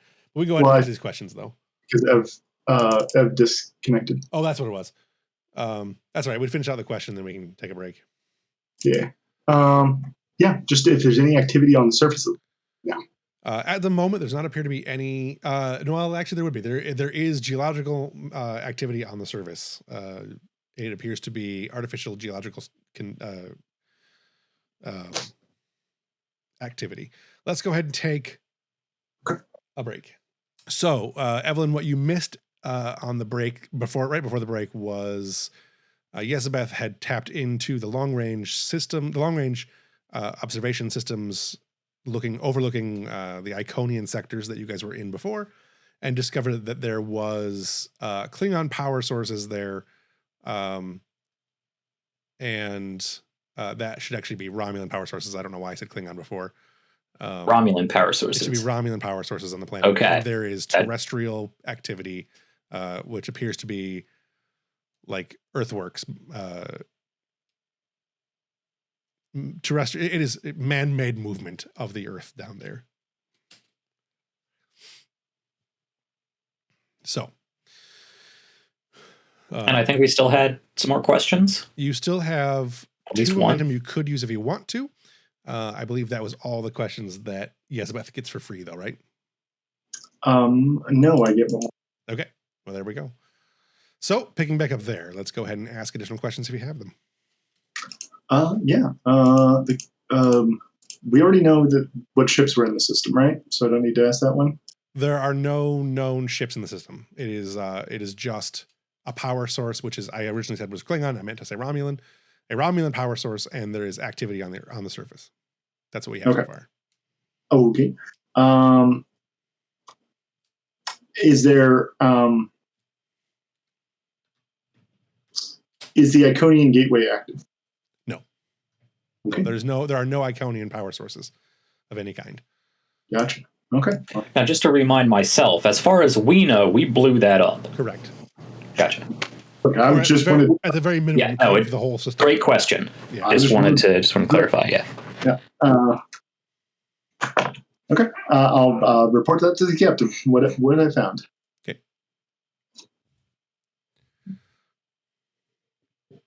While you're giving that report and while Ambrose is deciding what to do, go ahead and have Tana give me another communications attempt to crack the communication system, the encrypted message. Right.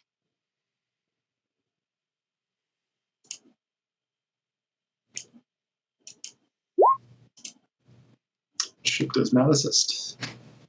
Can I use another momentum? Yes, you can.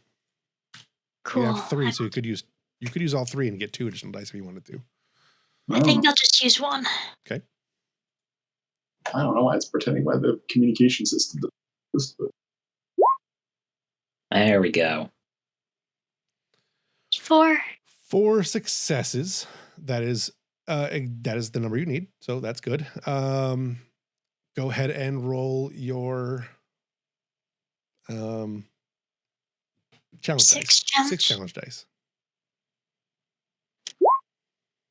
Much better. 1, 2, 3, 4, 5, 6. Do you want to spend a momentum to reduce the resistance? Yes. All right. So, whoops, wrong screen. So that is 15.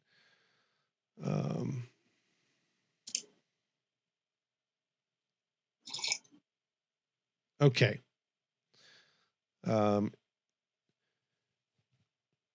You get the majority of the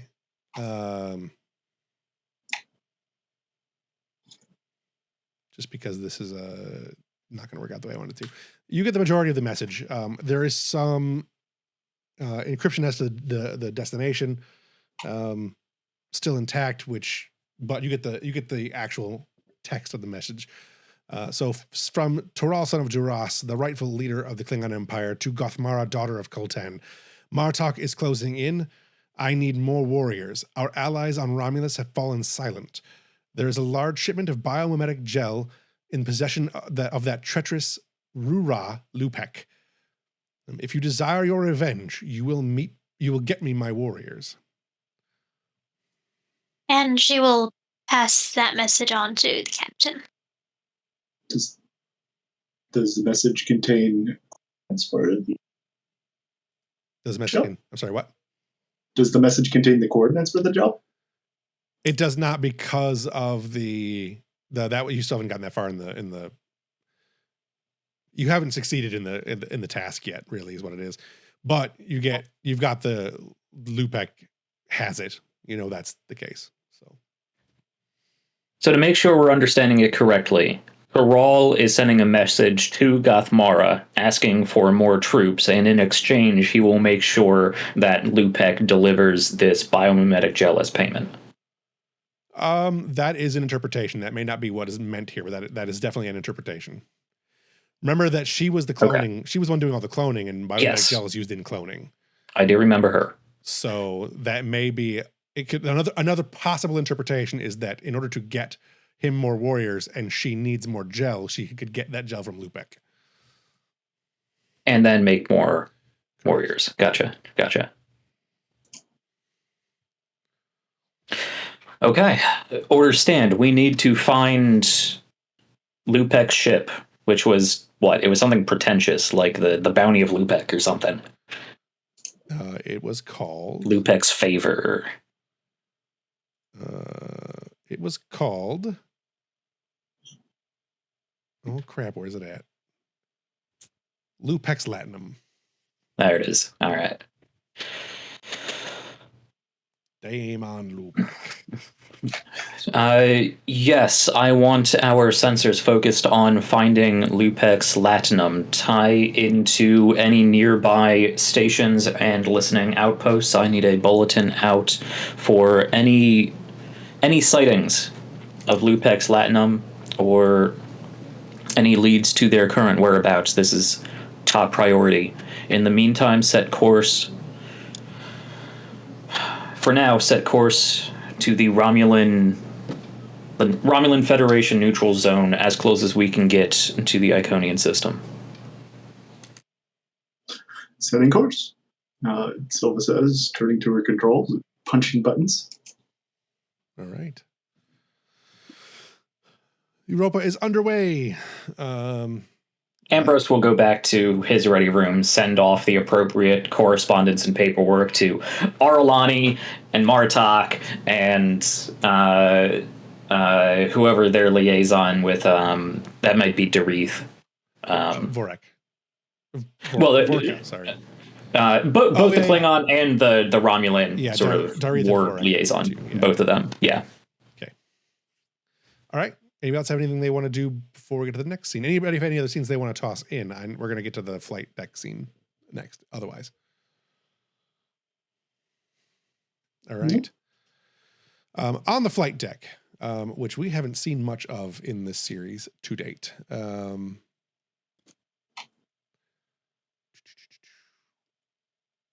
actually have a room for this, but I don't know where it's at. But shuttle bay, here we go. On the flight deck, the entire flight crew, except for those who are currently on active helm duty, which would be Silva, have been requested at the behest of the new commander, Lieutenant Commander Moss. I think we said this. I think, Brian, I think we had said that your other character was going to be here for this one, right? I'm okay with whoever. It's up to you. Yeah. I believe was Lockheed. I don't remember who we settled on. Yeah, Lockheed was the other. Yeah. Silva was the one I wanted to be here. Oh, we can have Silva. That's fine too. So Silva's here. She's in the flight. She's a flight controller. You know? Yeah. I was just gonna have her still be on the helm, but it absolutely makes sense that she can be here. So, all right. Look, what's that? She's part of the team. She might not be on the fighter squadron, but she's part of the team. Right. All right. So Hotjaw and the other people who I actually had named in the next episode. I don't know if it's the next episode or not, but in one of the upcoming episodes, I actually name a bunch of them. I don't have it in front of me though. So, but a lot of the flight, the entirety of the flight crew, it's probably. Did I ever send you my names for the flight crew? I don't think you did. Okay, we'll talk. But it's probably 20 to 25 people are the flight crew, give or take a few. But you're all standing in formation on the flight deck. And Lieutenant Commander Moss comes into the hangar bay area. He's, as I said before, he's the Chris Pine sort, maybe a little taller than Chris Pine, but he is wearing his nice uniform. It's not the dress uniform, but again, well pressed and everything else. And he's standing in front of. He moves himself in front of the Peregrines. Well, he looks around a bit. It's a pretty fine crew.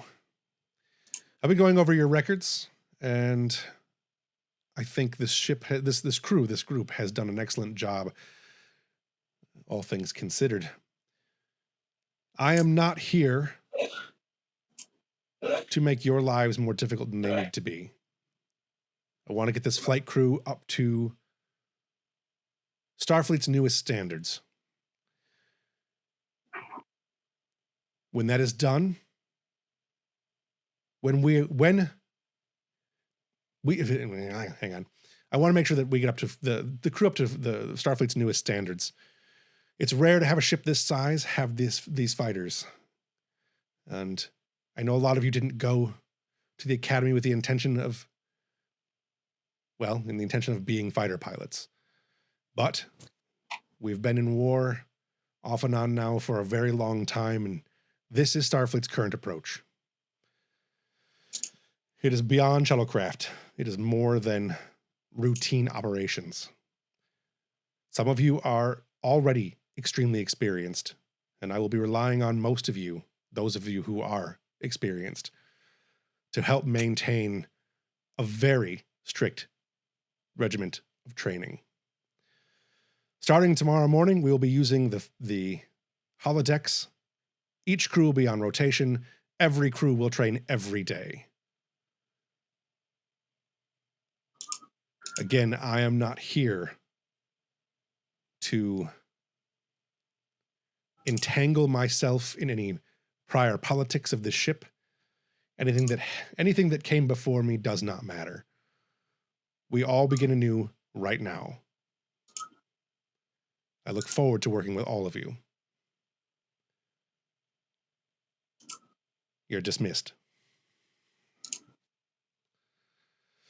He immediately turns and starts walking away. Moss doesn't leave the room. He just hangs out for a few seconds and watches as the crew disperses. He goes up and shakes the hands of a couple of the people, and he looks at Hotjaw, one of the pilots from a previous episode that people can go back and catch up on. Shakes his hand and says, I hope you're feeling much better. I expect you to be ready to go. Hotjaw shakes his head and says, I'll be ready. And then he walks over to Silva, puts out his hand. Silva, Lieutenant. It's usually Lieutenant, right? I want to make sure I get that right. Lieutenant Silva. It's good to meet you. Puts out his hand. You can call me Malini. Flight controller, sometimes shuttle pilot, all-time pain in the ass. Good to know. You're in a unique position. You're not one of the fighter pilots here, and you're not on the register to be a fighter pilot. So the training that I'm going to have you doing in the shuttle bay, in the holodecks, will be more centrally focused on shuttlecraft operation and starship operations. So be prepared. I think it's a chance for a lot of people. A lot of people take this path on up the chain of command, and I think you've got potential. Well, that's awful nice of you, knowing me after knowing me all 5 seconds. I've read everyone's jacket front to back a few times, so I feel like I know everybody here. Fair enough. I gotta say, I like your no nonsense attitude. I don't know if you've heard, but you've probably heard that there's been a bit of drama on this the squadron. I've read the reports, and I believe that it's something we can address fairly quickly. Get everyone back on track. I'm happy to help however I can. Good to meet you. And he moves on to the next and goes on down the line as meeting those who stuck around. Right. I'm sure Defeed has found a reason to be somewhere near here. Yeah. Wherever she happens to be. Oh yeah. She just happened to be checking the medical packs in the hall on deck 5, which just happens to be where this moment, where she knew her girlfriend was going to be going a rough moment. All right. So Jisa is making her way through the hallways, I assume. Yeah, if she gets that far. Moss isn't going to stop her, so. All right. Yeah, she was told she's dismissed. She immediately turns, starts walking out, unzips the uniform jacket, and she'll close up the first aid kit and set an intercept course to start walking with her. Lieutenant, funny seeing you here. Lieutenant. So, how did the meeting go? What? That? You want to call that a meeting? What would you call it? Posturing. Get this flight crew up to standards. She gives a scowl and she says, "Let it roll off your back. He's new here. He's simply trying to. As she said, it's posturing. Let him posture. People will see that where the true talent lies."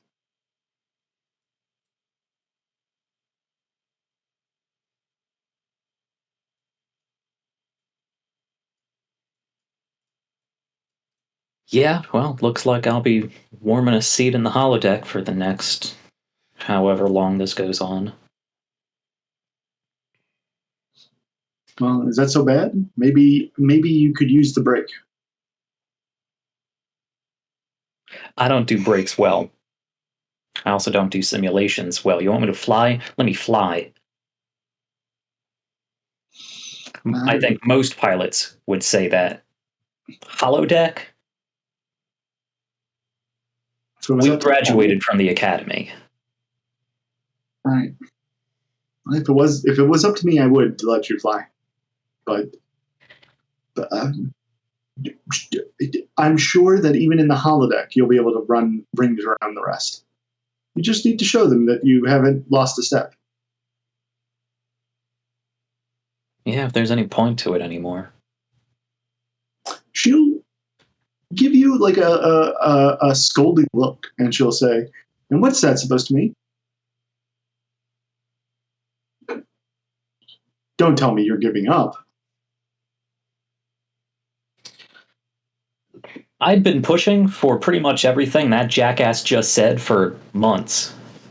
We finally get into a war. What I was here to do, I'm kicked. They bring this jackass in, and it's all talk of up to standards. You guys aren't real pilots. So the way I see it, you have two options.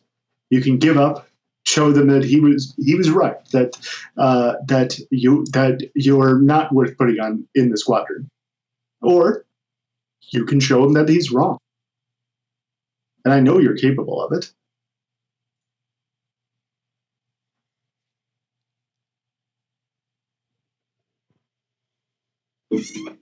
Yeah, we'll see. See how bored I get in the simulator. You'll get plenty bored, but you will show them. You will show them who's the best. I know you will. Best doesn't seem to matter all that much to the Federation. It matters more than it matters enough. You'll get your spot back. I'm confident. She'll put her hand on your shoulder, probably a little bit, smidge of PDA in the middle of the hallway. She'll glance around just to make sure nobody's looking, and she'll say, "Promise me that you won't give up." The Jissa I know wouldn't. And Dorian tend to sort of wriggle in your direction. I'll show up. For now. That's all I ask. And she'll start walking. All right. Down the hallway is a ways, maybe perhaps even another floor. Mills and Laki, and I have it as Mills, Laki, the SSH, and Amathi are all sitting in one of the corridor lounges, having a basic logistics meeting. Not logistics, just like a general, logistics meeting. Because the SSH is basically assigning resources as needed to their various departments. And Lockheed being a new command officer, Mills being the acting head of security, and Amathi being the new representative of the geology department, a new representative of the geology department. They're having a little discussion. Some pretty trite, normal stuff. Oh Lord, what was that? Okay. As you're sitting there, If I could do some trite normal stuff for us to quickly change the subject off of. Go ahead. Yeah, I really feel like it's Lockheed time to shine. It's the year of Lockheed, he says excitedly.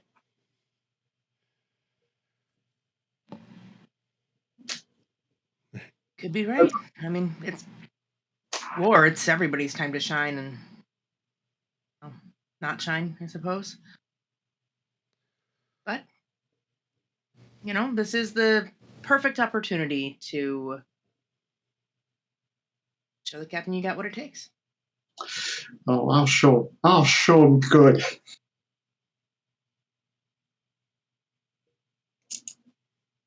Good on you. That's the spirit. While you're sitting there, having your basic, just general conversation,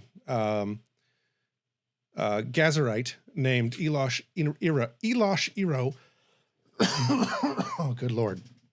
I am not familiar with that species. That is the species that the Federation president is in DS9. Gasholite? Gazarite with the Z. Gazarite. Gazarite.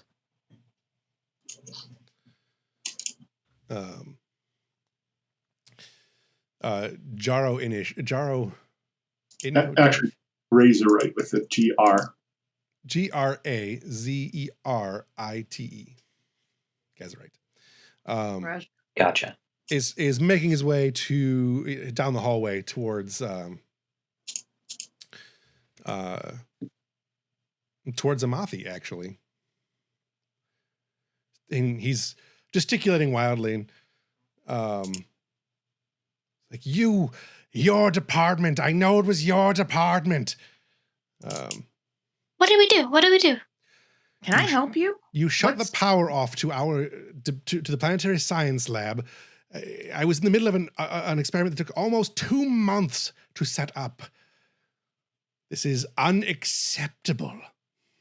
I'm sorry. We didn't do that. If not intentionally, if we didn't. Wait, I'm sorry. Down the hallway, coming from another direction, is a Tellarite named Grawl. You leave them alone. It was me. I shut it off. You've been hogging all the power.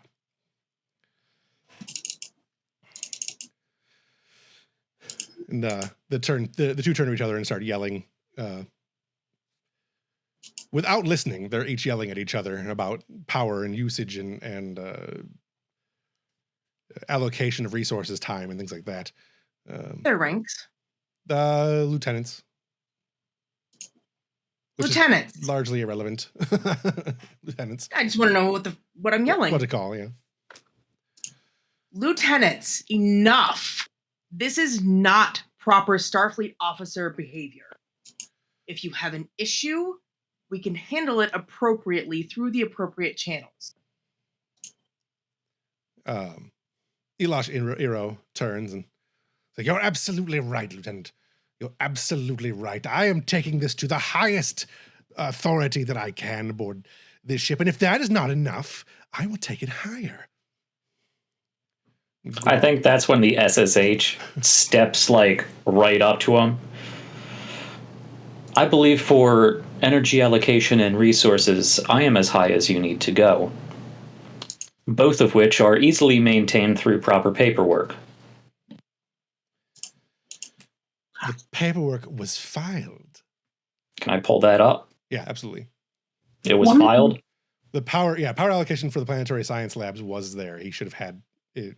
They were the ones who were supposed to have the power. Okay.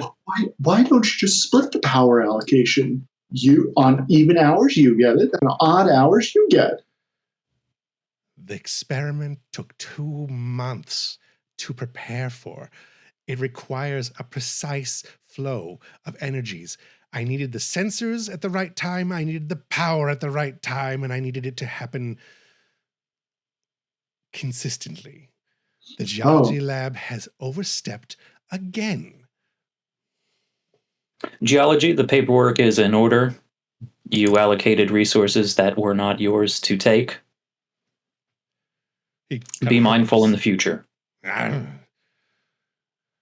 They weren't hogging the power. However, this starship is equipped with a power generation facility much larger than this crew complement would usually require. There is more than enough power to go around if properly allocated. Grawl kind of turns and stomps away. Elosh turns back to the you and Mills. Excellent. I expect that some compensation of some compensatory time shall be allocated. Yes, we can get this experiment back up and running. Hopefully, in the next few hours. Hopefully, I'll discuss it with the captain. Very good. My apologies, Ensign Amathi. It's okay. It was a misunderstanding. Smiles. It was a misunderstanding that should have been handled with cooler heads. Yeah, he smiles and yes, and then heads back towards down the hallway. Yeah, his ears are back and his tail's just flicking nervously. You okay, Ensign? I'm not good with raised voices. Usually rocks don't talk, so usually I'm not dealing with people a lot. So when I deal with people, they usually are just as excited about the stuff that we're doing. And usually when raised voices, it's usually because things are being really cool or either really bad, but they're not usually yelling at each other. Well, speaking of rocks yelling at people, I think our SSH performed commendably. You did, thank you. What exactly are you applying there? I'm implying that you have quartz parts that create a holographic reflection, and therefore you are technically a rock, if a very fancy one.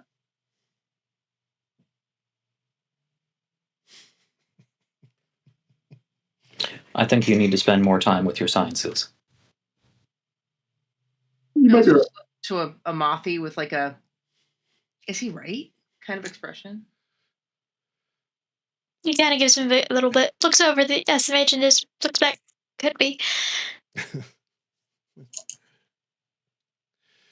All right. Anything else you guys want to get out of that? For the purpose of brain words, don't know where they went.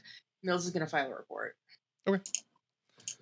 I think we see the SSH sigh, and for like a split second, there's a stutter in the holo projector where his comm badge, just like in the blink of an eye, turns to the symbol of Holloran Station and then back again. Excellent. All right, so that report will go on to Eleanor's desk, as would also the report of the other 2 crew members that fought earlier in the day. So anybody else have any other scenes they want to do? I have a potential Jisa and Moss scene, which I don't know that it fits anymore. I don't know that it ever really was going to fit. There's a big question mark by it. You do different Jisa and Moss scene. We could. How many reports of arguments and fights has Brooks gotten over like the past week? Of actual fights, you've gotten 3. Of petty like reporting of other members of the crew, it's been quite a bit. There's a lot of tension on the ship that is resulting in a lot of unnecessary, or not necessarily unnecessary, but a lot of like petty reporting. The actual conflicts, like all out reportable incidents, you've got the fight in the mess hall, the power allocation issue with the geology and science team, And then there was an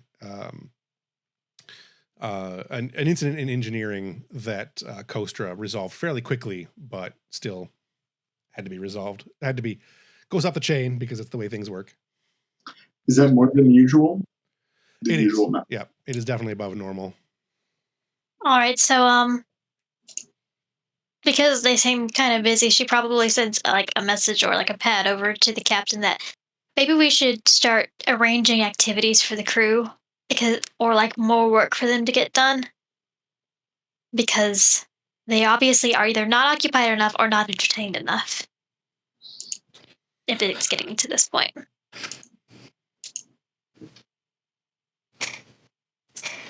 Of course, I would like you to set appointments for anybody who has had actual altercations. I'm sure you are on that already. See if you can find some sort of common denominator, whether that simply be morale.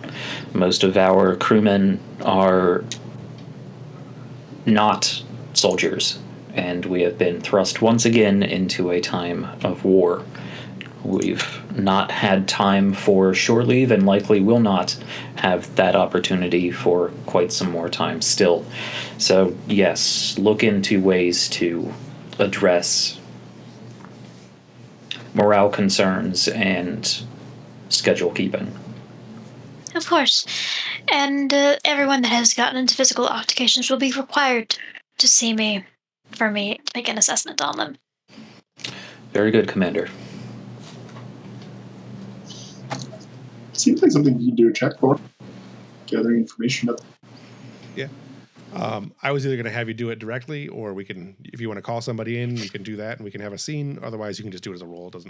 The intention here was to have the first officer do more things. So you can do how you want to do it.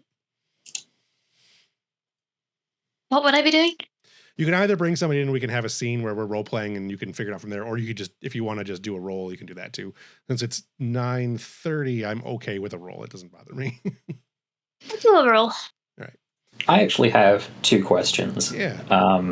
For all of us and all of our characters, are we feeling extra fighty? That's up to you guys. The crew as a whole, I'm trying to, I think I've said a couple times that there's a great deal more stress on the ship. You guys got out of a pretty major fight at the end of last season. You got some basic repair time done just to get the ship back up to, as close to fully functional as it could be.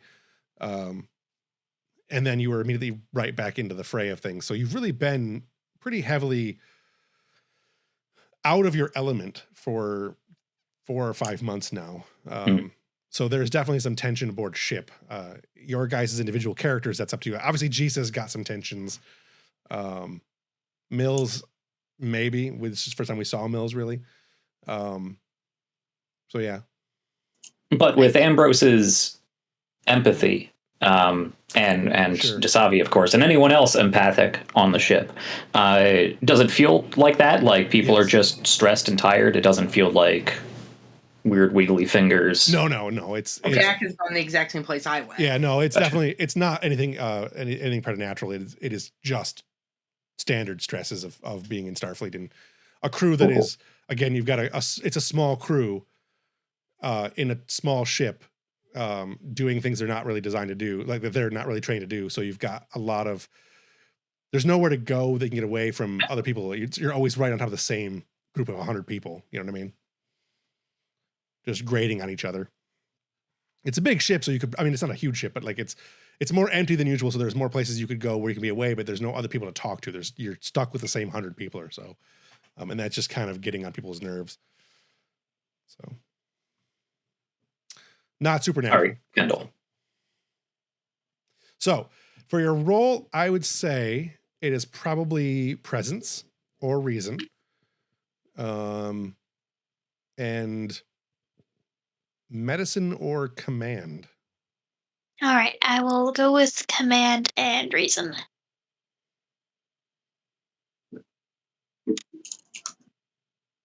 And then I think your psychology focus.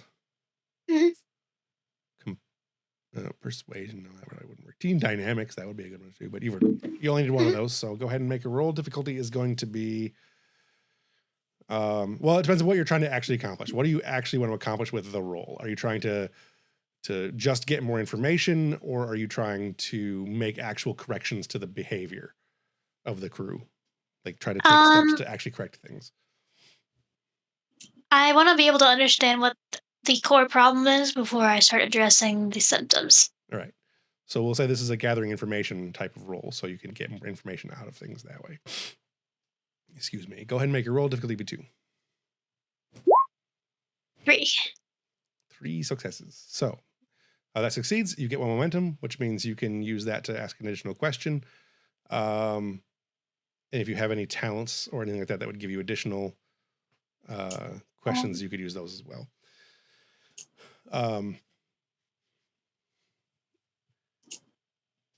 The primary problem, I think, while gathering information, what you find is largely, I think, the first officer position, which is the one that generally deals with the crew, has been in flux for a while, really since the loss of Captain Hage.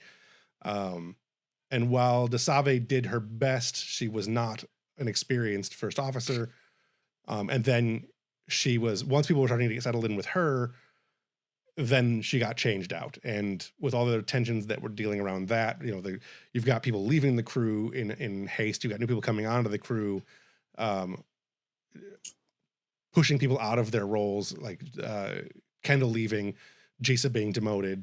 Just all of these things, all of these tensions are built up in the crew. And there hasn't really been anybody other than Dasavi and you who have been able to do anything with it. And neither of you have been really, you're still new, relatively new, and doing your job, but still relatively new. And Dasavi's primarily focused on, I mean, she's the chief medical officer and everything else and everything else and everything else. So it was a lot of things that got, I don't want to say left behind or lost in the shuffle, but it just creates that turnover tension where people don't feel like there's stability on top of a war. So.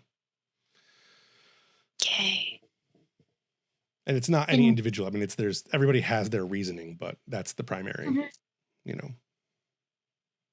And people don't just view something as stable overnight, so it's not an immediate fix. They just need consistency with it.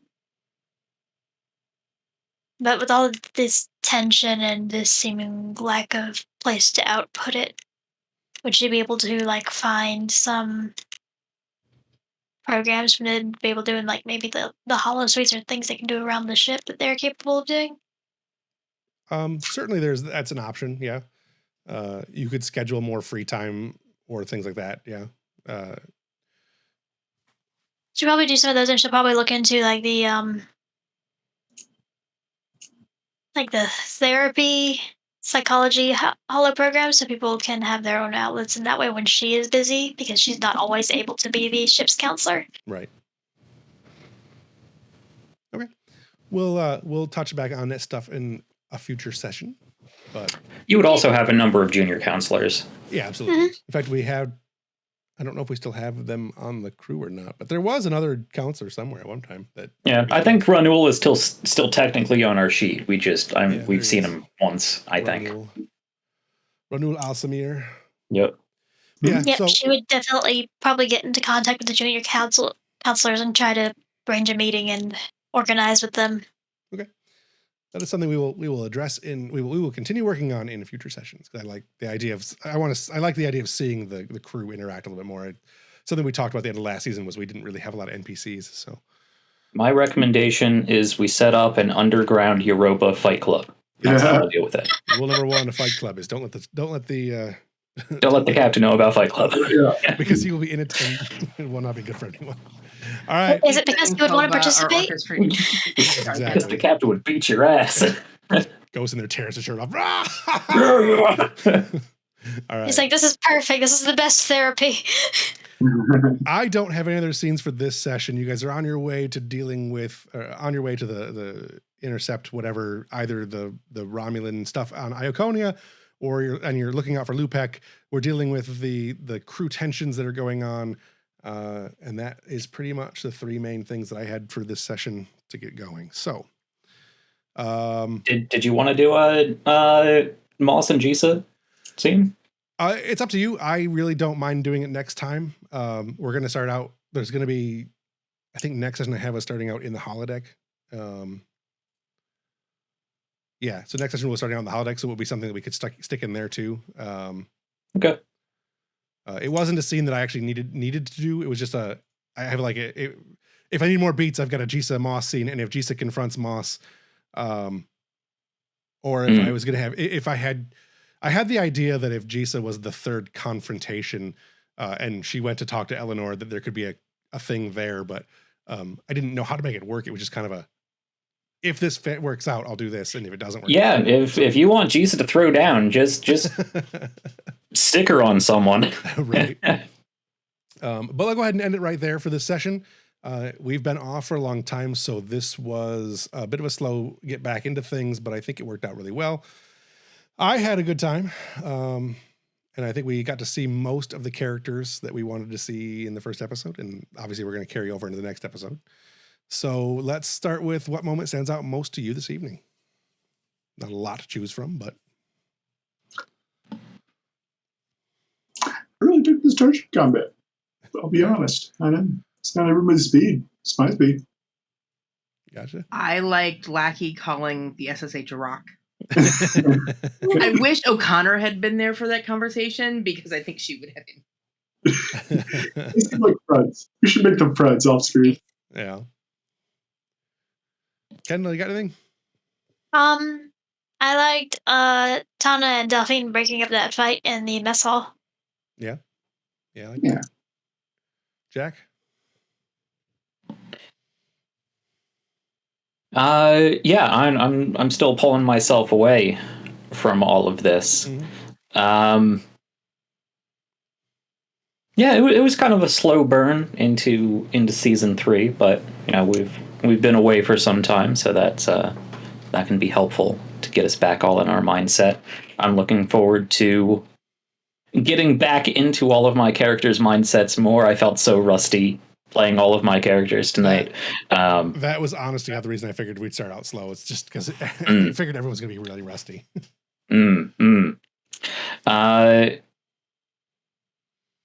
Yeah, I liked everyone working together to decrypt the message and put all those pieces together. I think we had quite a few different people working together to get that all sorted out. And I too really liked the scene with breaking up the fight in the mess hall. Yeah. That was a good scene. Nice. All right. Where was I here?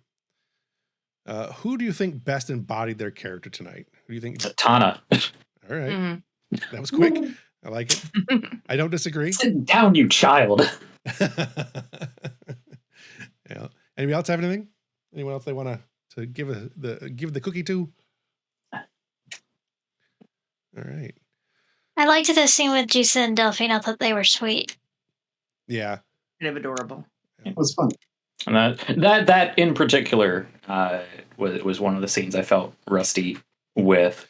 Yeah. Didn't know whether to lean more into that adorableness or lean away into being a hot-headed Andorian bitch.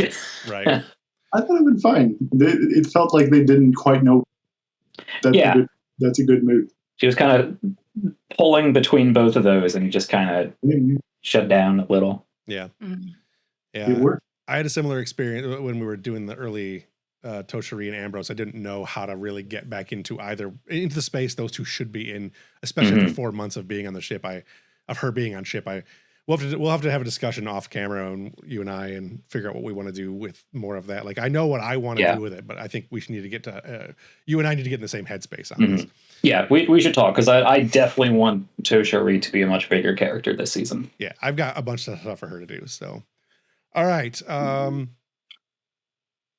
let's go to right down to, if you could change one thing about the session, what would it be?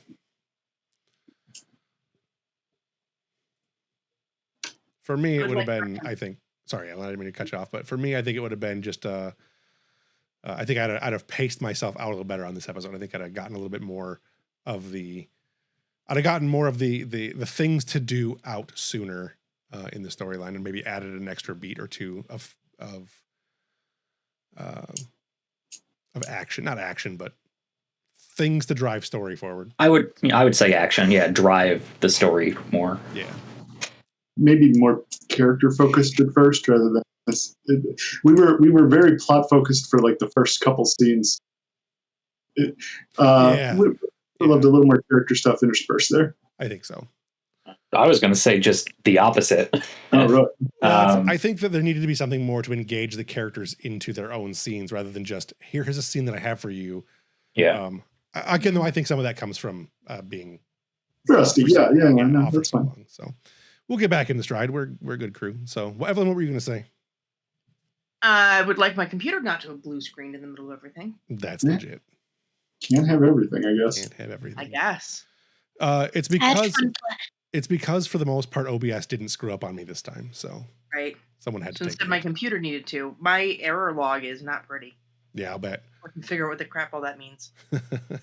Kendall, what did you say? What were you going to say? I had fun playing a Mothy. He's so anxious. Yeah. I originally wrote that scene at the end of that fight to be not with a Mothy at all, but I'm like, oh, I know Mothy's a geologist. I can have the guy yell at a Mothy. That would work out even better. So. Or a Mothy. Yeah. He's so non-confrontational. Yeah. No, I like it. Plus, I think it got the other characters involved a little faster. So. Mm-hmm. Yeah. Anybody else have anything they would change about the session if they could? No. Jack is deep in contemplation. I'm always deep in contemplation. What I would do differently. I think the scene with Eva and picking out an avatar, I think that was really good. I really was that a Mothy? Yeah, it was a Mothy again because we were talking about the tails. A Mothy and Tong. I think that was a really good conversation. I just don't think it went anywhere. I'm sure it will go somewhere in the future. I'm basically setting up her trying to figure out her identity and getting some of the identity stuff like that. I didn't want to. I almost went into the gender sexuality conversation there, but I'm like, I don't feel comfortable with that tonight. I'm not going to do it tonight. Sure. So yeah, that's actually how I have it written here, though, is in my beats is getting into the sexual identity and gender identity. But when we're in the scene, I'm like, I'm not there right now. I don't feel that right now. I don't feel like I can do that topic justice, so I'm not going to touch it right now. Mm-hmm. Sure. But we'll come back to it, I'm sure, because I definitely want to get into some of that. I think it's an interesting way to explore that topic idea. So I don't have anything else. You guys got anything else you want to say? Add in or yell at me for anything? It's cool. It's totally fine. So, all right. This week was the first episode of first episode of season 3. I'll get my words out. Next week we will be back. Same bat channel, same bat time. We'll be airing about 7:00 Eastern Standard Time. We'll be off for 1 week after that, and then we'll be back for a while. We do have a whole series of stuff to do. I'm looking forward to this season. I got a lot of stuff in mind. We're going to see some interesting things. We're going to touch on. We'll finally see the Bishari. We'll finally see more of what's going on with the Halloran Station. We'll definitely touch on more of the Halloran Station. We're going to get that orb experience in, I promise. Brian and I had some discussions about what we could do with it, or what I could do with it, and I really like Brian's ideas, so kudos to Brian on that. And we got a lot more to come. I don't know how the season's going to end yet, but man, I'm looking forward to seeing what we do with it. I had a lot of fun so far, and I hope everyone else did too. Please, if you like this show, you can find us on all the places. Share it with a friend. Just tell them to look for Star Trek Europa on anywhere they find podcasts, or they can check us out on YouTube, obviously. But anyway, we're on, I believe we're now on Live FM as well as all of the smart devices. You can get us on Siri and Amazon, whatever the other one is, the little box thing they got. I don't know what it's called. Yeah, all the places. I was going to go into a list and I forgot where on the list was, so my bad. You can follow me at any of the places where I am at Studio Tembo. There's a link in the show notes for my link tree. And if you like this show, please, again, share it with anybody else who might like the show. And check out the other shows on Studio Tembo's channel, including continuing conversations, which I have been a few episodes of. I have been on a few episodes of, and there's more coming. So I don't have anything else. If anyone else doesn't have anything, so long and thanks for all the fish. Say goodbye, everybody. Bye, everybody. Live long and prosper.